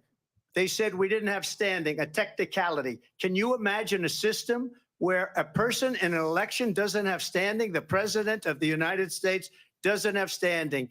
That's how we lost. If you look at the facts, and I'd love to have you'll do a special on it. I'll show you Georgia, and I'll show you Wisconsin, and I'll show you Pennsylvania, and I'll show you. We have so many facts and statistics, but you know what? That doesn't matter, because we have to solve the problem that we have right now. That's old news. And the problem that we have right now is we have a nation in decline, and they have put it into decline. We have a nation that is dying, David. Mr. President, thank you. Vice President Harris, you heard the president there tonight. He said he didn't say that he lost by a whisker. So he still believes he did not lose the election that was won by President Biden and yourself. But I do want to ask you about something that's come up in the last couple of days. This was a post from President Trump about this upcoming election just weeks away. He said, when I win, those people who cheated, and then he lists donors, voters, election officials, he says will be prosecuted to the fullest extent of the law, which will include long-term prison sentences. One of your campaign's top lawyers responded saying, we won't let Donald Trump intimidate us. We won't let him suppress the vote. Is that what you believe he's trying to do here? Donald Trump was fired by 81 million people. So let's be clear about that. And clearly he is having a very difficult time processing that. But we cannot afford to have a president of the United States who attempts, as he did in the past, to upend the will of the voters in a free and fair election. And I'm going to tell you that I have traveled the world as Vice President of the United States, and world leaders are laughing at Donald Trump. I have talked with military leaders, some of whom worked with you, and they say you're a disgrace. And when you then talk in this way in a presidential debate and deny what over and over again are court cases you have lost because you did in fact lose that election, it leads one to believe that perhaps we do not have in the candidate to my right the temperament or the ability to not be confused about fact. That's deeply troubling, and the American people deserve better. I'll give you 1 minute to respond, Mr. President. Let me just say about world leaders. Viktor Orban, one of the most respected men, they call him a strong man. He's a tough person, smart, Prime Minister of Hungary. They said, why is the whole world blowing up? 3 years ago, it wasn't. Why is it blowing up? He said, because you need Trump back as president. They were afraid of him. China was afraid, and I don't like to use the word afraid, but I'm just quoting him. China was afraid of him. North Korea was afraid of him. Look at what's going on with North Korea, by the way. He said Russia was afraid of him. I ended the Nord Stream 2 pipeline, and Biden put it back on day one, but he ended the XL pipeline. The XL pipeline in our country, he ended that. But he let the Russians build a pipeline going all over Europe and heading into Germany, the biggest pipeline in the world. Look, Viktor Orban said it. He said the most respected, most feared person is Donald Trump. We had no problems when Trump was president, but when this weak, pathetic man that you saw at a debate just a few months ago, that if he weren't in that debate, he'd be running instead of her. She got no votes. He got 14 million votes. What you did, you talk about a threat to democracy. He got 14 million votes, and they threw him out of office. And you know what? I'll give you a little secret. He hates her. He can't stand her. But he got 14 million votes. They threw him out. She got 0 votes. And when she ran, she was the first one to leave because she failed. And now she's running. I don't understand it, but I'm okay with it because your time is I up. think we're Thank going to you. do very well. We've got a lot more to get to. Turning now Yes. to the Israel-Hamas war and the hostages who are still being held, Americans among them. Vice President Harris, in December, you said, quote, Israel has a right to defend itself, but you added, quote, it matters how, saying international humanitarian law must be respected. Israel must do more to protect innocent civilians. You said that 9 months ago. Now an estimated 40,000 Palestinians are dead. Nearly 100 hostages remain. Just last week, Prime Minister Benjamin Netanyahu said there's not a deal in the making. President Biden has not been able to break through the stalemate. How would you do it? Well, let's understand how we got here. On October 7, Hamas, a terrorist organization, slaughtered 1,200 Israelis. Many of them young people who were simply attending a concert. Women were horribly raped. And so absolutely, I said then, I say now, Israel has a right to defend itself. We would. And how it does so matters. Because it is also true, far too many innocent Palestinians have been killed. Children, mothers. What we know is that this war must end.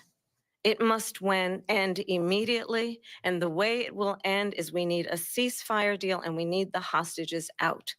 And so we will continue to work around the clock on that. Work around the clock, also understanding that we must chart a course for a two-state solution. And in that solution, there must be security for the Israeli people and Israel, and in equal measure for the Palestinians. But the one thing I will assure you always, I will always give Israel the ability to defend itself, in particular as it relates to Iran and any threat that Iran and its proxies pose to Israel. But we must have a two-state solution where we can rebuild Gaza, where the Palestinians have security, self-determination, and the dignity they so rightly deserve. President Trump, how would you negotiate with Netanyahu and also Hamas in order to get the hostages out and prevent the killing of more innocent civilians in Gaza? If I were president, it would have never started.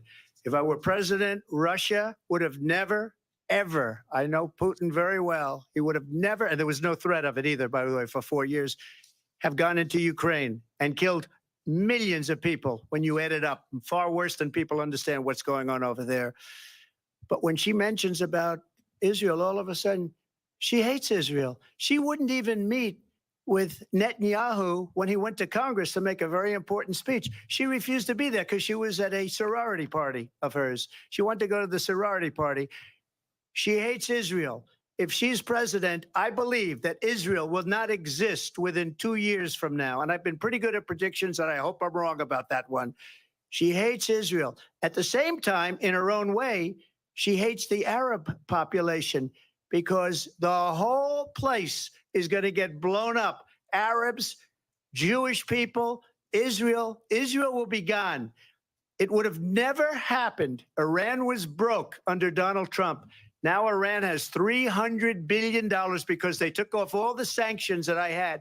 Iran had no money for Hamas or Hezbollah or any of the 28 different spheres of terror, and they are spheres of terror, horrible terror.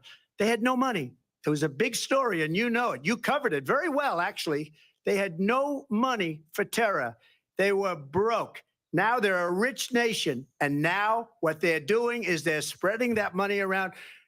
Look at what's happening with the Houthis and Yemen. Look at what's going on in the Middle East.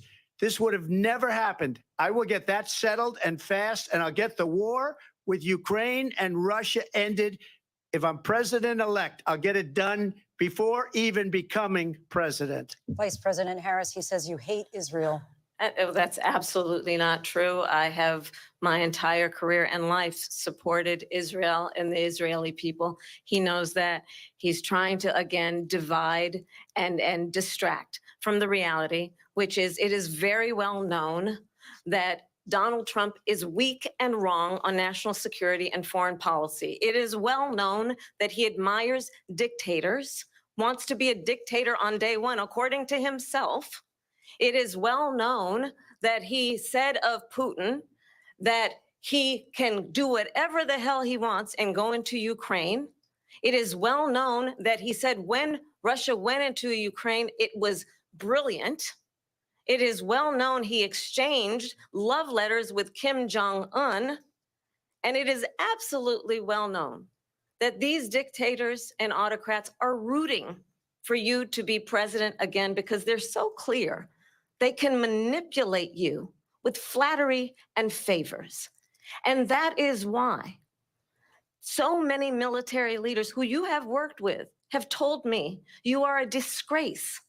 That is why we understand that we have to have a president who is not consistently weak and wrong on Vice national President security, Harris. including the importance of upholding and respecting in highest regard our military. Vice President Harris, thank you. They're the ones, and she's the one that caused it, that's weak on national security by allowing every nation last month for the year, 168 different countries sending people into our country. Their crime rates are way down. Putin endorsed her last week, said, I hope she wins. And I think he meant it because what he's gotten away with is absolutely incredible. It wouldn't have happened with me. The leaders of other countries think that they're weak and incompetent, and they are. They're grossly incompetent. And I just ask one question. Why does Biden go in and kill the Keystone Pipeline and approve the single biggest deal that Russia's ever made, Nord Stream 2, the biggest pipeline anywhere in the world going to Germany and all over Europe? Because they're weak and they're ineffective. And Biden, by the way, President gets paid Trump, a lot of money. Thank you. We have a lot of issues to get to. We'll be right back with much more of this historic ABC News presidential debate from the National Constitution Center right here in Philadelphia. Back in a moment.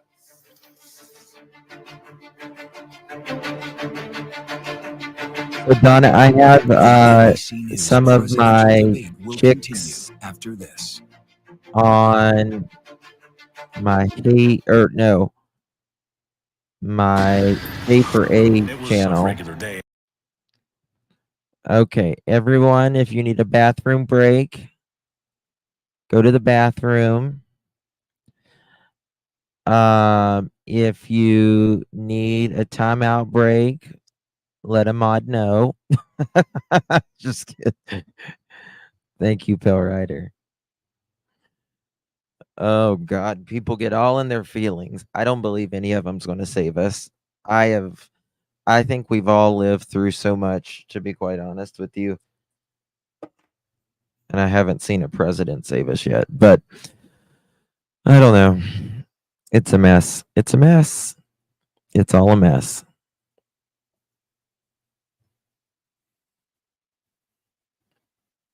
Snack break.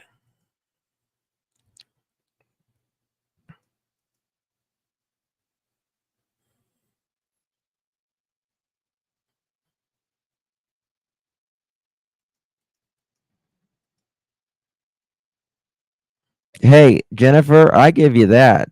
I liked Bill Clinton too when he was in office. The 90s were freaking fabulous. I voted Democrat and Republican.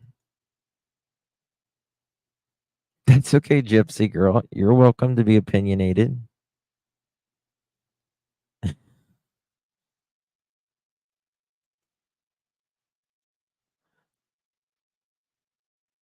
Yep. Monica loved him too. I mean, I'll be honest with you. I think out of 320 billion people, or million people rather, I think we could always do better. Sorry, I really do.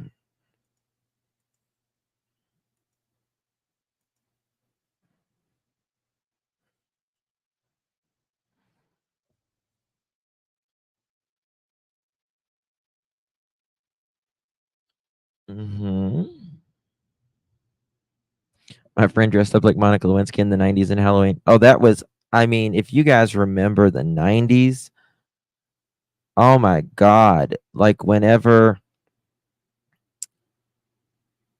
Monica was, when all of that went down, that was some news. It was like, remember, it was like OJ Simpson, and then it was,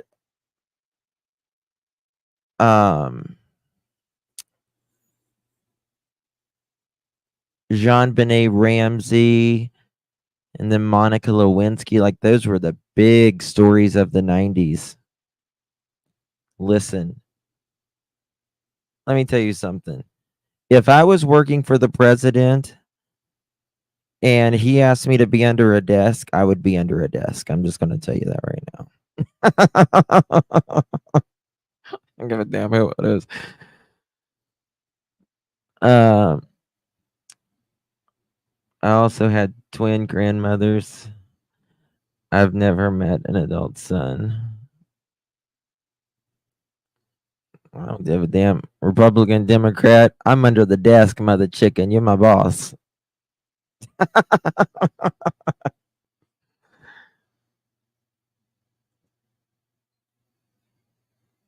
Just wanted to cut the, the tension.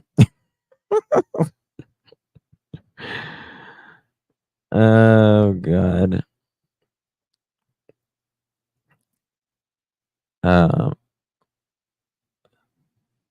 Yes. I mean, it gave him a lot of material. Monica Lewinsky did a good TED Talk. She's a very brilliant person.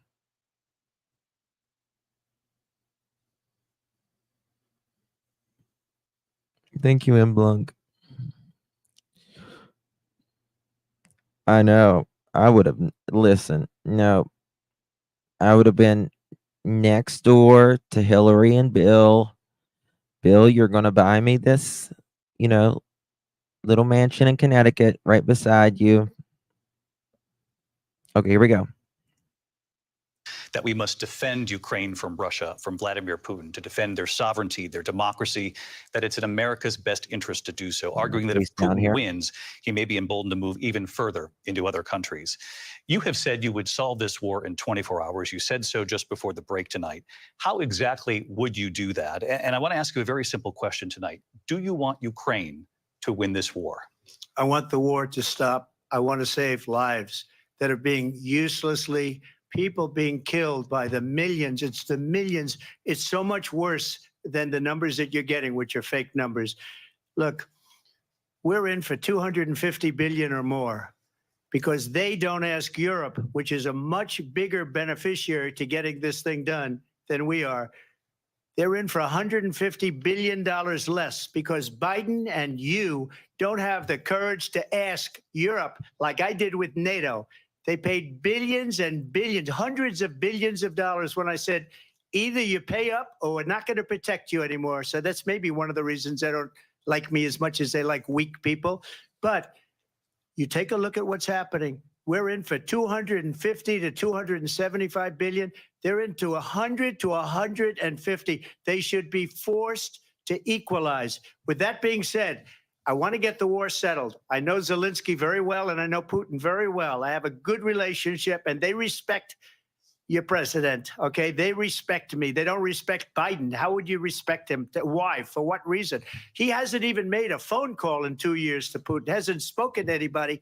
They don't even try and get it. That is a war that's dying to be settled. I will get it settled before I even become president. If I win, when I'm president-elect, And what I'll do is I'll speak to one, I'll speak to the other, I'll get them together. That war would have never happened. And in fact, when I saw Putin after I left, unfortunately left because our country has gone to hell. But after I left, when I saw him building up soldiers, he did it after I left. I said, oh, he must be negotiating. It must be a good, strong point of negotiation. Well, it wasn't, because Biden had no idea how to talk to him. He had no idea how to stop it. And now you have millions of people dead, and it's only getting worse, and it could lead to World War III. Don't kid yourself, David. We're playing with World War III, and we have a president that we don't even know if where is our president? We don't even know if he's a president. And just to clarify they here. threw him out of a campaign like a dog. We don't even know. Is he our president?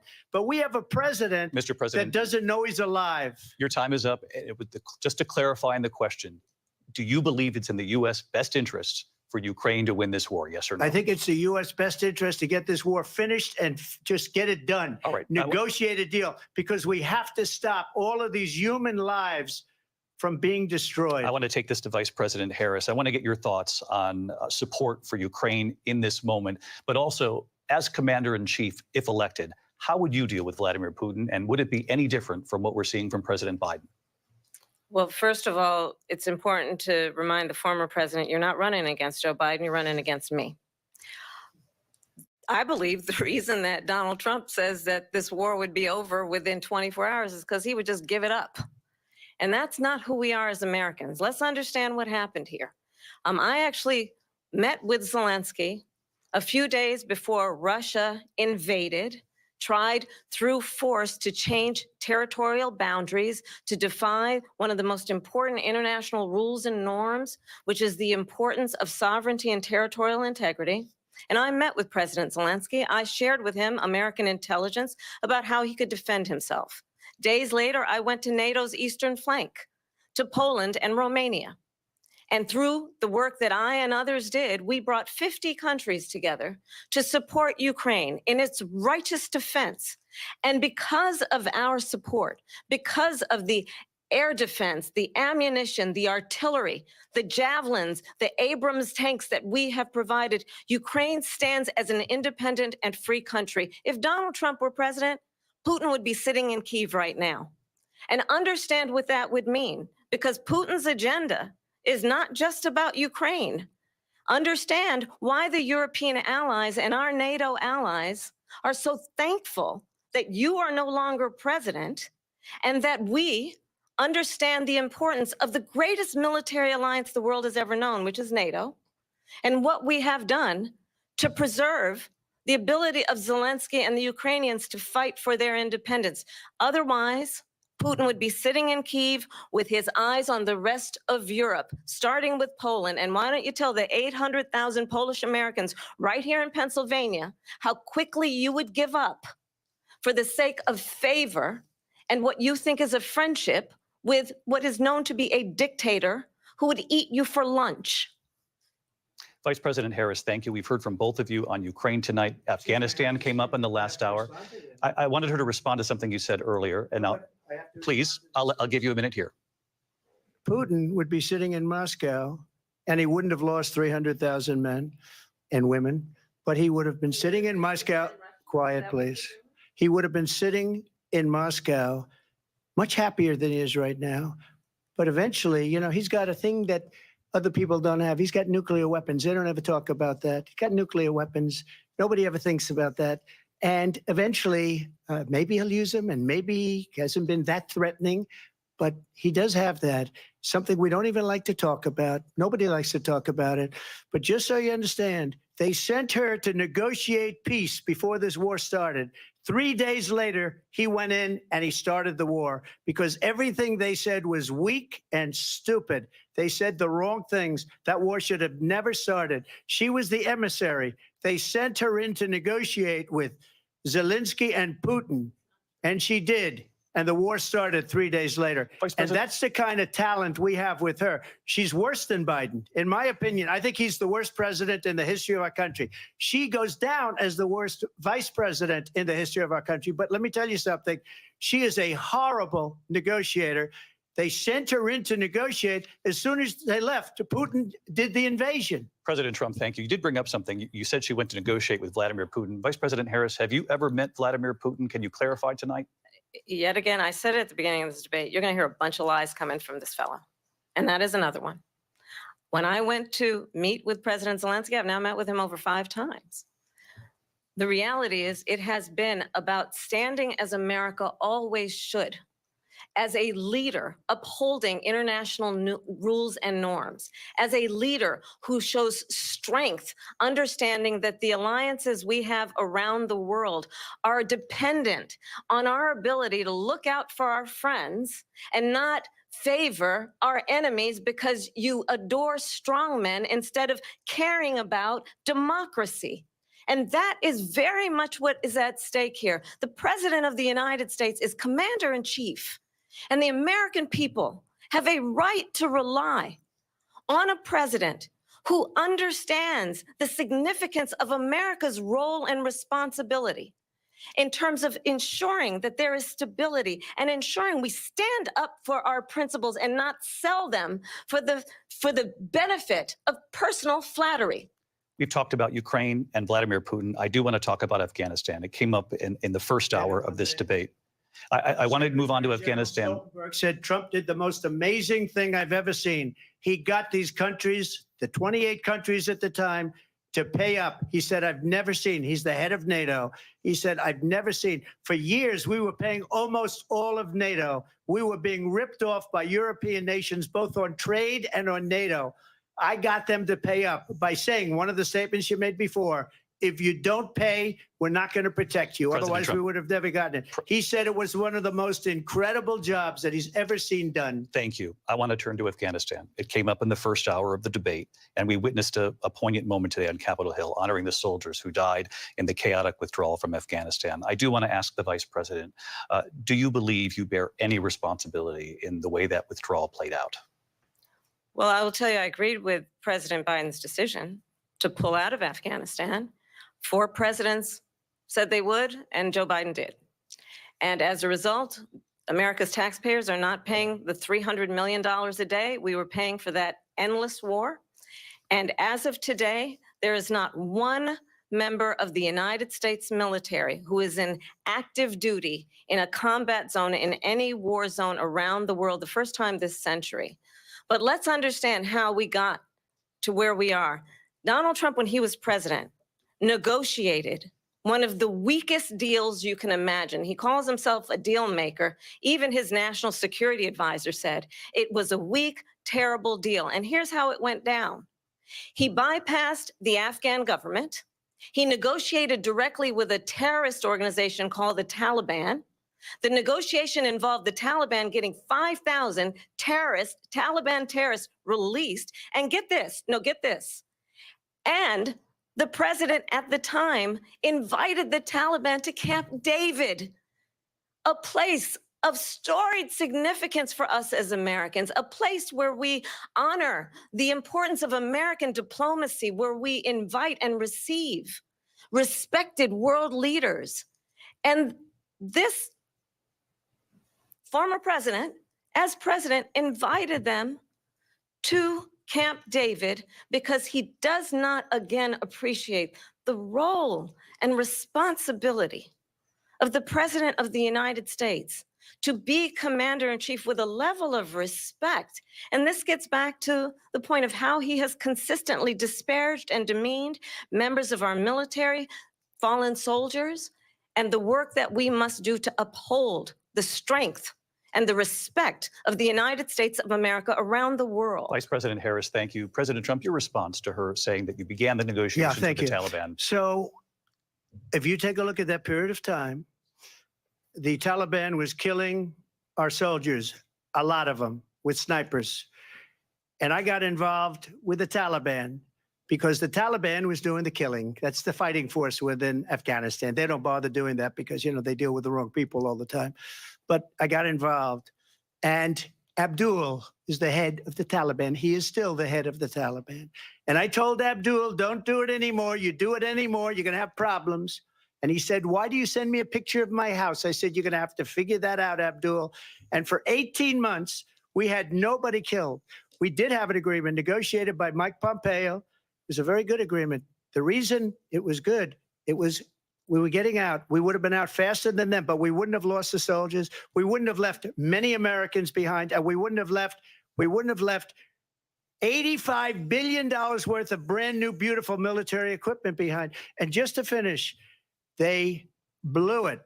The agreement said you have to do this, and they didn't do it. They didn't do it. The agreement was terminated by us because they didn't do what they were supposed to do. I want to move on. And these people did the worst withdrawal, and in my opinion, the most embarrassing moment in the history of our country. And by the way, that's why Russia attacked Ukraine, because they saw how incompetent she and her boss are.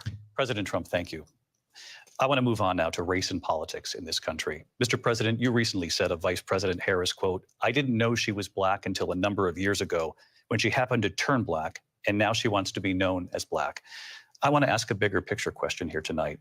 Why do you believe it's appropriate to weigh in on the racial identity of your opponent? I don't, and I don't care. I don't care what she is. I don't care. You make a big deal out of something. I couldn't care less. Whatever she wants to be is okay with me. But those were your words, so I'm asking. I don't know. I mean, all I can say is I read where she was not black, that she put out, and I'll say that. And then I read that she was black, and that's okay. Either one was okay with me. That's up to her. That's up to her. Vice President Harris, your thoughts on this? I think it's, I mean, honestly, I think it's a tragedy that we have someone who wants to be president who has consistently, over the course of his career, attempted to use race to divide the American people. You know, I do believe that the vast majority of us know that we have so much more in common than what separates us, and we don't want this kind of approach that is just constantly trying to divide us, and especially by race. And let's remember how Donald Trump started. He was land, he owned buildings, and he was investigated because he refused to rent property to black families. Let's remember, this is the same individual who took out a full-page ad in the New York Times calling for the execution of 5 young Black and Latino boys who were innocent, the Central Park 5. Took out a full-page ad calling for their execution. This is the same individual who spread birther lies about the first Black president of the United States. And I think the American people want better than that, want better than this, want someone who understands, as I do, I travel our country. We see in each other a friend. We see in each other a neighbor. We don't want a leader who is constantly trying to have Americans point their fingers at each other. I meet with people all the time who tell me, can we please just have discourse about how we're going to invest in the aspirations and the ambitions and the dreams of the American people? Knowing that regardless of people's color or the language their grandmother speaks, we all have the same dreams and aspirations and want a president who invests in those, not in hate and division. Vice President Harris, thank you. Lindsay? President Trump, this is now your 3rd time. This is the most divisive presidency in the history of our country. There's never been anything like it. They're destroying our country, and they come up with things like what she just said, going back many, many years, when a lot of people, including Mayor Bloomberg, agreed with me on the Central Park 5. They admitted, they said, they pled guilty. And I said, well, if they pled guilty, they badly hurt a person, killed a person ultimately. And if they pled guilty, then they pled, we're not guilty. But this is a person that has to stretch back years, 40, 50 years ago, because there's nothing now. I built one of the greatest economies in the history of the world, and I'm going to build it again. It's going to be bigger, better, and stronger. But they're destroying our economy. They have no idea what a good economy is. Their oil policies, every single policy. And remember this, she is Biden. You know, she's trying to get away from Biden. I don't know the gentleman, she says. She is Biden. The worst inflation we've ever had, a horrible economy because inflation has made it so bad. And she can't get away with that. Thank you. Your time is up. I want to respond to that, though. I want to just respond briefly. Clearly, I am not Joe Biden, and I am certainly not Donald Trump. And what I do offer is a new generation of leadership for our country, one who believes in what is possible, one who brings a sense of optimism about what we can do instead of always disparaging the American people. I believe in what we can do to strengthen our small businesses, which is why I have a plan. Let's talk about our plans and let's compare the plans. I have a plan to give startup businesses $50,000 tax deduction to pursue their ambitions, their innovation, their ideas, their hard work. I have a plan, $6,000 for young families for the first year of your child's life to help you in that most critical stage of your child's development. I have a plan that is about allowing people to be able to pursue what has been fleeting in terms of the American dream by offering a help with down payment of $25,000 down payment assistance for first-time home buyers. That's the kind of conversation, I believe, David, that people really want tonight, as opposed to a conversation that is constantly about belittling and name calling. Let's turn the page Vice President and move Harris, forward. thank you. Let's turn to policy. President Let's Trump, turn back we to have policy. to move on. President Trump. Let's turn to policy, She has please. a plan to defund the police. She has a plan to confiscate everybody's gun. President Trump, she we has do a have to plan move to on to not other allow issues. fracking in Pennsylvania or anywhere else. Okay. That's Thank you, what Mr. her plan is until just recently. I just need Lindsay, to go ahead. respond No, because Trump, the President former Trump. president has No, said I'm something sorry. twice that I need to No, respond to. I'm sorry. We're I gonna just need to move on, respond Vice one President time Harris. to what he has President said Trump, this multiple is times. now your Yes. third time running for president. You have long vowed to repeal and replace the Affordable Care Act, also known as Obamacare. You have failed to accomplish that. You now say you're going to keep Obamacare, quote, unless we can do something much better. Last month, you said, quote, we're working on it. So tonight, 9 years after you first started running, do you have a plan, and can you tell us what it is? Obamacare was lousy health care, always was. It's not very good today. And what I said, that if we come up with something, and we are working on things, we're going to do it and we're going to replace it. But remember this, I inherited Obamacare because Democrats wouldn't change it. They wouldn't vote for it. They were unanimous. They wouldn't vote to change it. If they would have done that, we would have had a much better plan than Obamacare. But the Democrats came up, they wouldn't vote for it. I had a choice to make when I was president. Do I save it and make it as good as it can be, never going to be great, or do I let it rot? And I felt I had an obligation, even though politically it would have been good to just let it rot and let it go away. I decided, and I told my people, the top people, and they're very good people. I have a lot of good people in that administration. We read about the bad ones. We had some real bad ones too, and so do they. They have really bad ones. The difference is they don't get rid of them. But let me just explain. I had a choice to make. Do I save it and make it as good as it can be, or do I let it rot? And I saved it. I did the right thing. But it's still never going to be great, and it's too expensive for people. And what we will do is we're looking at different plans. If we can come up with a plan that's going to cost our people, our population, less money and be better health care than Obamacare, then I would absolutely do it. But until then, I'd run it as good as it can be run. So just a yes or no, you still do not have a plan. I have concepts of a plan. I'm not president right now. But if we come up with something, I would only change it if we come up with something that's better and less expensive. And there are concepts and options we have to do that. And you'll be hearing about it in the not too distant future. Vice President Harris, in 2017, you supported Bernie Sanders' proposal to do away with private insurance and create a government-run healthcare system. 2 years later, you proposed a plan that included a private insurance option. What is your plan today? Well, first of all, I absolutely support, and over the last 4 years as vice president, private healthcare options. But what we need to do is maintain and grow the Affordable Care Act. But I'll get to that, Lindsay. I just need to respond to a previous point that the former president has made. I've made very clear my position on fracking. And then this business about taking everyone's guns away. Tim Walz and I are both gun owners. We're not taking anybody's guns away. So stop with the continuous lying about this stuff. As it relates to the Affordable Care Act, understand, just look at the history to know where people stand. When Donald Trump was president, 60 times he tried to get rid of the Affordable Care Act. 60 times. I was a senator at the time when I will never forget the early morning hours when it was up for a vote in the United States Senate. And the late, great John McCain, who you have disparaged as being, you don't like him, you said at the time, because he got caught. He was an American hero. The late, great John McCain, I will never forget that night, walked onto the Senate floor and said, no, you don't. No, you don't.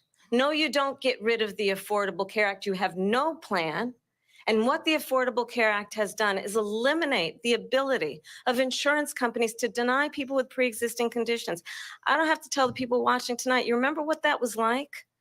Remember when an insurance company could deny if a child had asthma, if someone was a breast cancer survivor, if a grandparent had diabetes? And thankfully, as I've been vice president and we over the last 4 years have strengthened the Affordable Care Act, we have allowed for the first time Medicare to negotiate drug prices on behalf of you, the American people. Donald Trump said he was going to allow Medicare to negotiate drug prices. He never did. We did.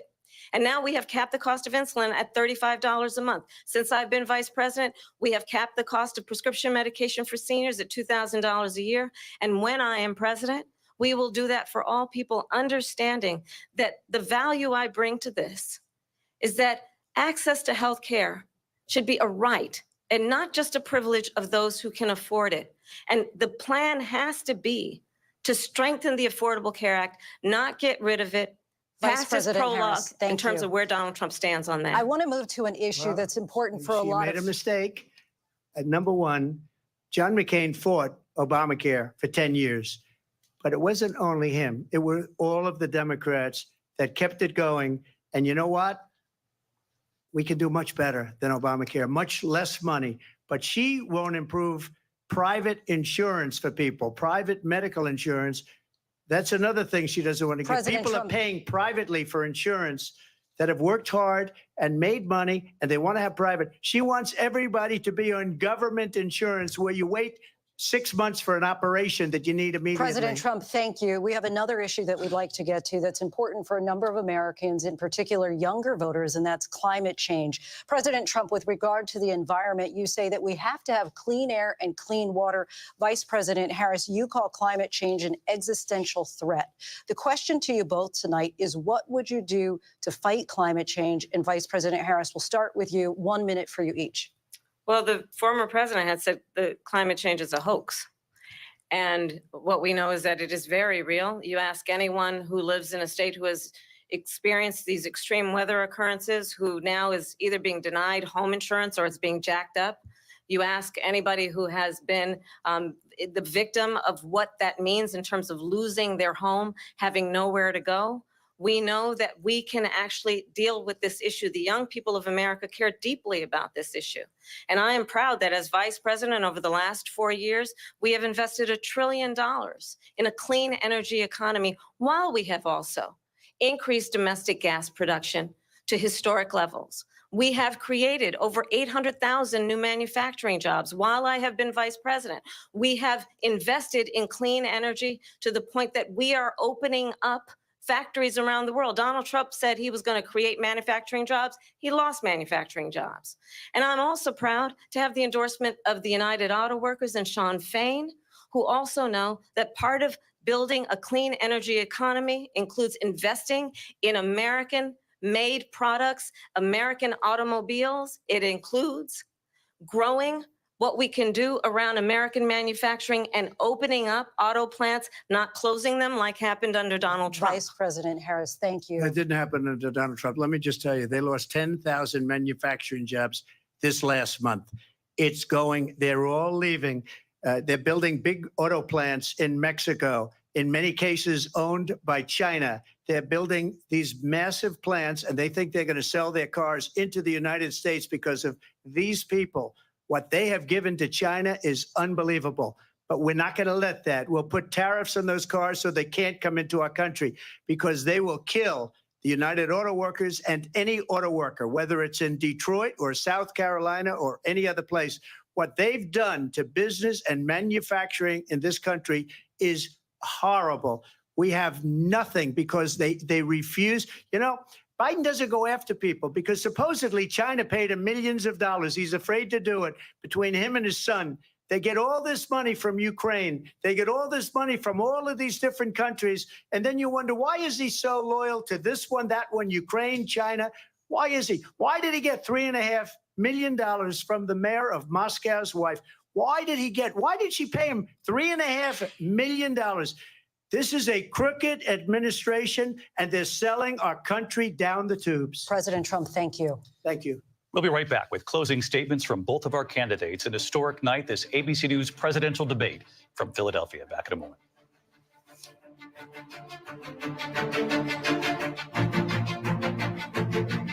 The ABC News presidential debate will continue after this. Baywatch is a fantasy. Baywatch was sexy. Alrighty.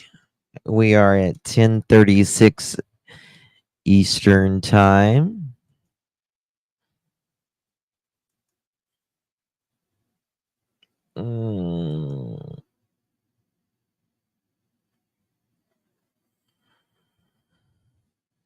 Politics has become so nasty.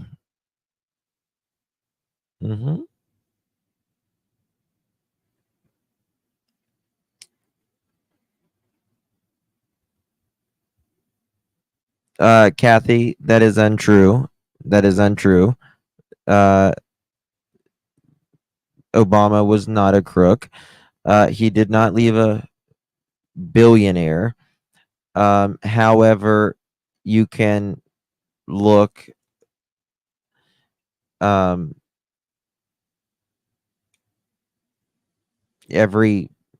just about every president that has ever left office has left with more money than they ever came with. I was speaking about the late John McCain, who said that actually during their campaign time, they both actually took up for each other against their own.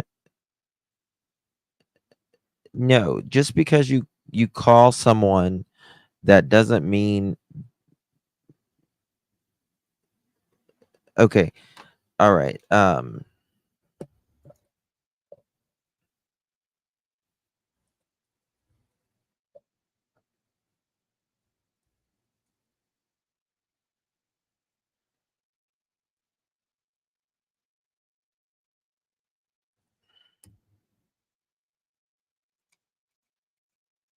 Okay.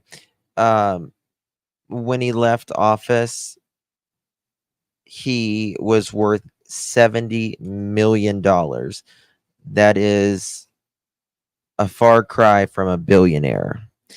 Maybe you're thinking millionaire. If we're going to say something, we got to say the truth. You may not like him. I don't care about that. I'm not interested in anybody's politics. Who you vote for is your business. Well, that's the thing, Kathy. It's not about, there's things we can disagree on if you like someone's policy, right?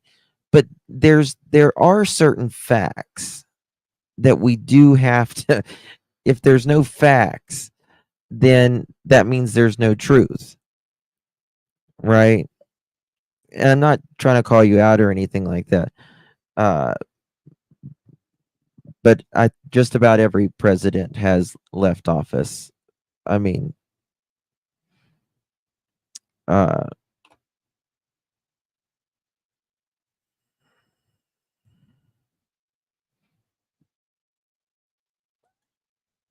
see, that's fine. You don't think Obama did good? I'm fine with that.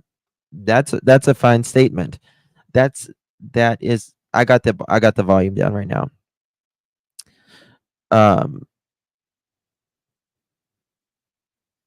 Yes, there's a lot of millionaires. There's a lot of millionaires. There's not a lot of billionaires. So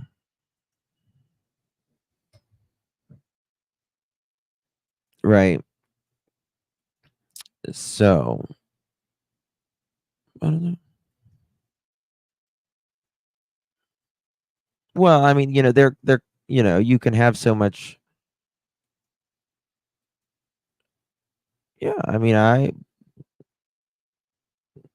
just, agreeing with disagreeing with someone as a person is fine, but you can't say something that's just not true So I think you've when we have heard a tonight factual two answer, very different visions for our respectfully. country.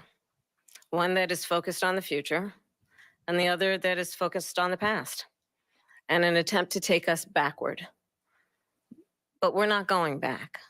And I do believe that the American people know we all have so much more in common than what separates us. And Have a we good can night, chart Kathy. a new way forward. And a vision of that includes having a plan, Hope that soldier understanding the girl. aspirations, the dreams, the hopes, the ambition of the American people, which is why I intend to create an opportunity economy, investing in small businesses, in new families, in what we can do around protecting seniors, what we can do that is about giving hardworking folks a break and bringing down the cost of living. I believe in what we can do together that is about sustaining America's standing That's in right, the Bella. world and ensuring that we have the respect that we so rightly deserve, including respecting Oh, our gotcha. military and ensuring we have the most lethal fighting force in the world. I will be a president that will protect our fundamental rights and freedoms, including the right of a woman to make decisions about her own body and not Respectfully have her check the government facts. tell her what to do. I'll tell you, I started my career as a prosecutor. I was a DA, I was an attorney general, a United States senator, and now vice president. I've only had one client, the people. And I'll tell you, as a prosecutor, I never asked a victim or a witness, are you a Republican or a Democrat? The only thing I ever asked them, are you okay? And that's the kind of president we need right now. Someone who cares about you and is not putting themselves first. I intend to be a president for all Americans and focus on what we can do over the next 10 and 20 years to build back up our country by investing right now in you, the American people. Vice President Harris, thank you. President Trump? So she just started by saying she's going to do this, she's going to do that, she's going to do all these wonderful things. Why hasn't she done it? She's been there for 3.5 years. They've had 3.5 years to fix the border. They've had 3.5 years to create jobs and all the things we talked about. Why hasn't she done it? She should leave right now, go down to that beautiful White House, go to the Capitol, get everyone together and do the things you want to do, but you haven't done it and you won't do it because you believe in things that the American people don't believe in. You believe in things like we're not going to frack. We're not going to take fossil fuel. We're not going to do things that are going to make this country strong, whether you like it or not. Germany tried that, and within 1 year, they were back to building normal energy plants. We're not ready for it. We can't sacrifice our country for the sake of bad vision. But I just ask one simple question. Why didn't she do it? We're a failing nation.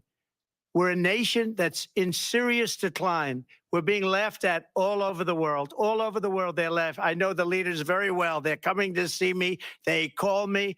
We're laughed at all over the world. They don't understand what happened to us as a nation. We're not a leader. We don't have any idea what's going on. We have wars going on in the Middle East. We have wars going on with Russia and Ukraine. We're going to end up in a third world war, and it'll be a war like no other because of nuclear weapons, the power of weaponry. I rebuilt our entire military. She gave a lot of it away to the Taliban. She gave it to Afghanistan. What these people have done to our country, and maybe toughest of all, is allowing millions of people to come into our country. Many of them are criminals, and they're destroying our country. The worst president, the worst vice president in the history of our country. President Trump, thank you. And that is our ABC News presidential debate from here in Philadelphia at the National Constitution Center. I'm Lindsay Davis. And I'm David Muir. Thank you for watching here in the U.S. and all over the world, and from all of us here at ABC News. Good night. Thank you. And we are here live on ABC with our post-debate comments. I'm Martha Raddatz. It was a lively debate from the economy to abortion to Afghanistan. God, They me had it too. all, and it was historic, John Carl, fiery. Wow. Wow. That was quite a debate. And I'm Jonathan Carl here with, of course, Mary Bruce and Rachel Scott. I thought that woman right there, right here, remember that super nanny? She was British, Joe. Her name was Joe. I thought that was her for a minute. I need to go to sleep. Thank you all. Whatever you do in November, please not debate. Good God. Please vote. It matters. Okay. Joe Frost is doing child murders now. Wow. That's interesting.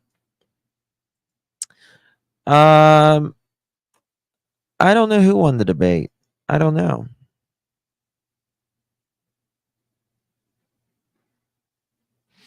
I don't know. We'll know in November. Thank you, Jen. Thank you. We'll know in November. And it's really up to if you live in like Pennsylvania, Michigan, Wisconsin,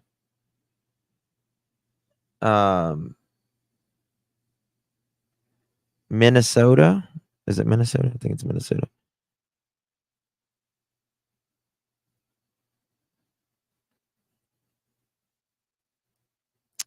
Can you write me in? I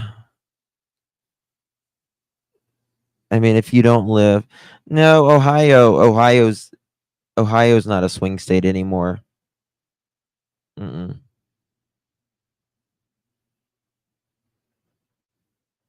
Oh God, Molly's probably lost her mind by now.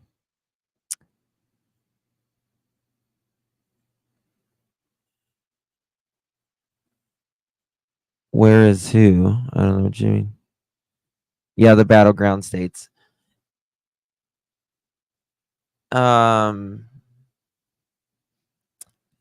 So if you look at the map here, let me show you.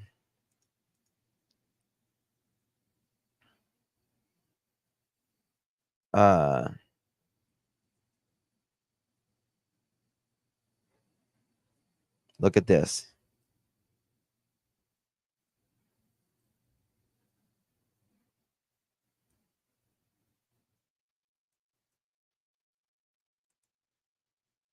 All right. We're going to reset this. How do I reset this? Okay. Look at this. This is how important it is to vote, especially if you're in a swing state. Okay. I'm going to make this small.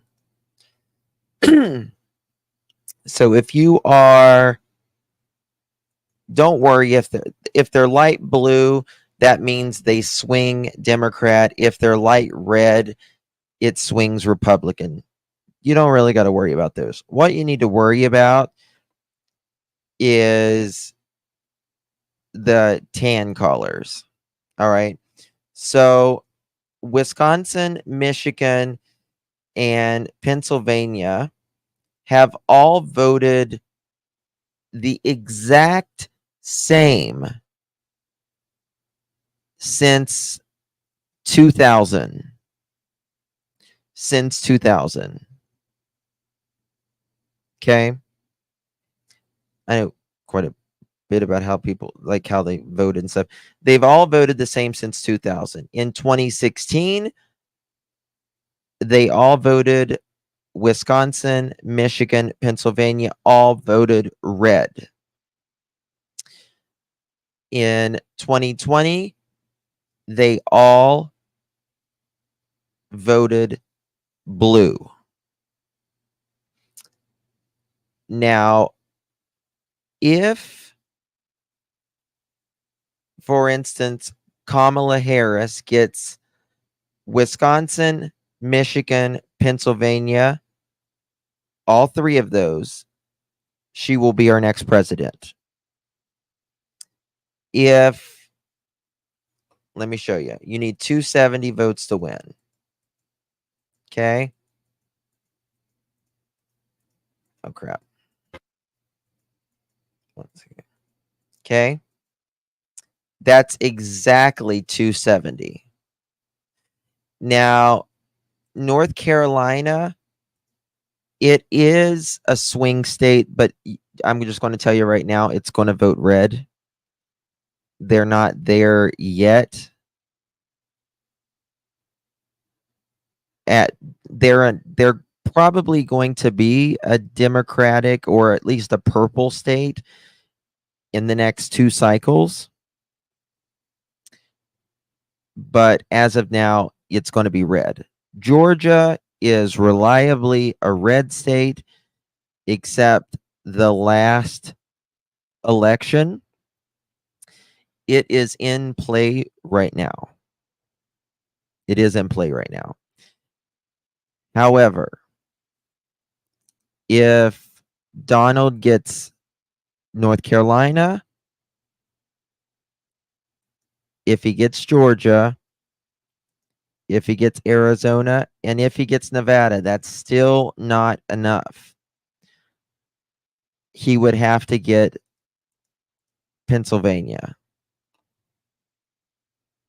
Right? Now, let's say Kamala got Georgia, but she lost Pennsylvania. President Trump will be our next president.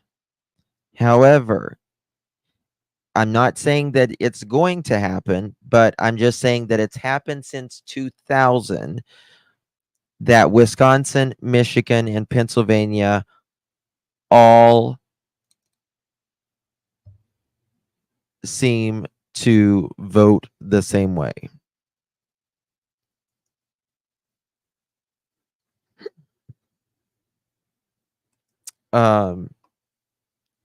So there's that. Now, let's say Kamala lost Pennsylvania, but got Georgia and won Nevada. She would be our next president. She would be our next president. Now, but I'll tell you currently, Wisconsin, these are the overall polls. Currently, Kamala is ahead in Wisconsin. She is ahead in Michigan. North Carolina, Trump is ahead currently. Georgia, it is literally neck and neck. Trump is ahead in Arizona. Kamala is ahead in Nevada, based upon the polls right now. So that leaves 257 to 246. There is a reason why so much money is spent in Pennsylvania, especially up in this little corner. Up in this little corner right through here. Next to Erie, Pennsylvania. You don't think she'll get Nevada? See, I think she'll get Nevada, but I don't think she'll get Arizona this time. I don't think she'll get So,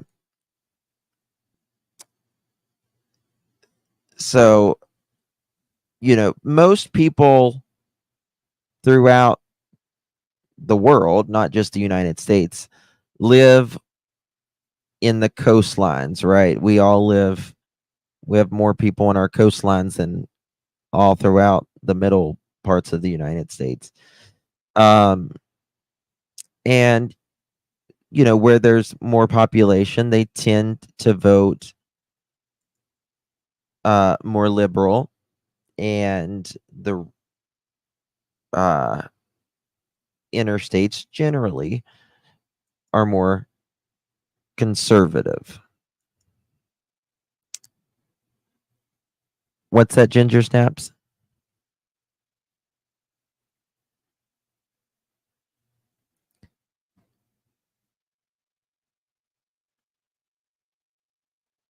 Justin, thank you for at least respecting the person enough to pronounce her name correctly. Oh, listen, I don't get my feelings all torn up in these, because I'm going to tell you something. I have never seen a president save any of us. I'm just going to be honest with you. Listen, my mama told me long ago, she said, no matter the president, no matter the economy, make it your own, right? Do your best in whatever you got to do. And so, I think sometimes I just think we want someone to blame. I mean, groceries is fucking outrageous right now. Groceries is outrageous, right? But I mean, there's things that I don't like about either one of them. Neither one of them's going to save us. They give us all this hope, and change and great again and all this shit. They promise a bunch of stuff. When they get in there, it's always the House or the Congress is divided. Nobody can get their stuff through. It's like, what the hell?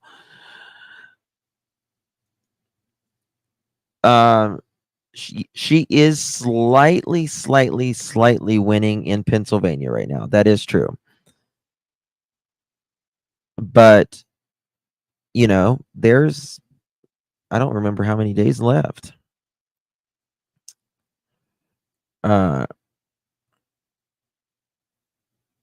No, one person can't change. One person can't change it. The only person that can change your life is you. You are in the seat of your own life. You are. You're it.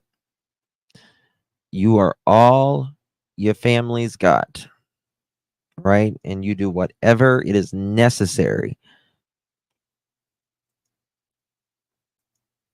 to make sure they got what they need. That's right. We have the power. And, and that's the thing. That's the most important thing, Don. It really is. The most important, we think it's presidential. The most important thing that affects you as an individual is your local level, local, state, and level. Yep. That's right. Enjoy. That's right. Yep. Thank you so much. I've been live all day. I need to go to bed. I have to be up at 5:30 in the morning to continue work. Oh, thank you, Carmelita, for my $2. I appreciate you. Thank you, my dear. All right, guys. We could buy different, but that's what we like. 25. Yeah, James, trust me, I bought 4 gallons of milk today, and I buy organic milk, so it's expensive.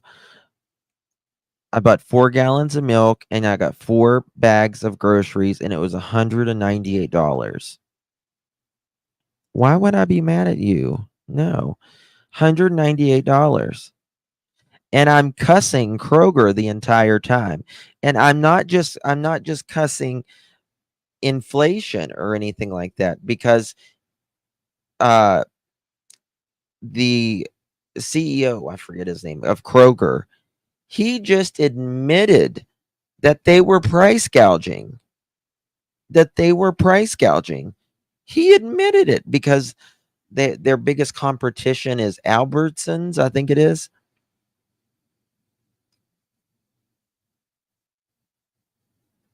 And it's like, well, you SOB, why are you taking advantage of people? You know what I mean? It's like, why are you taking advantage?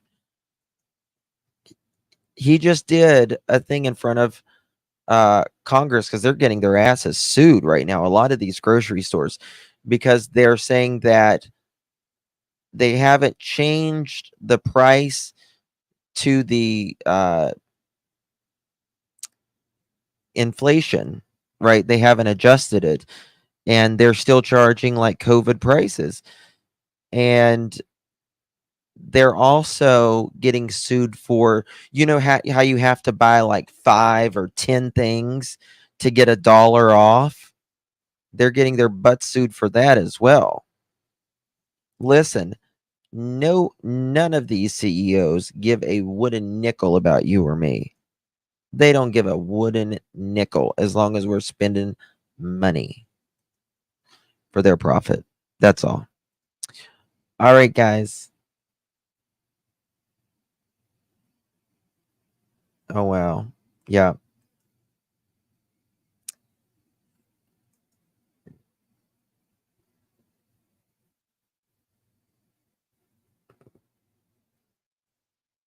They run a 1% profit margin.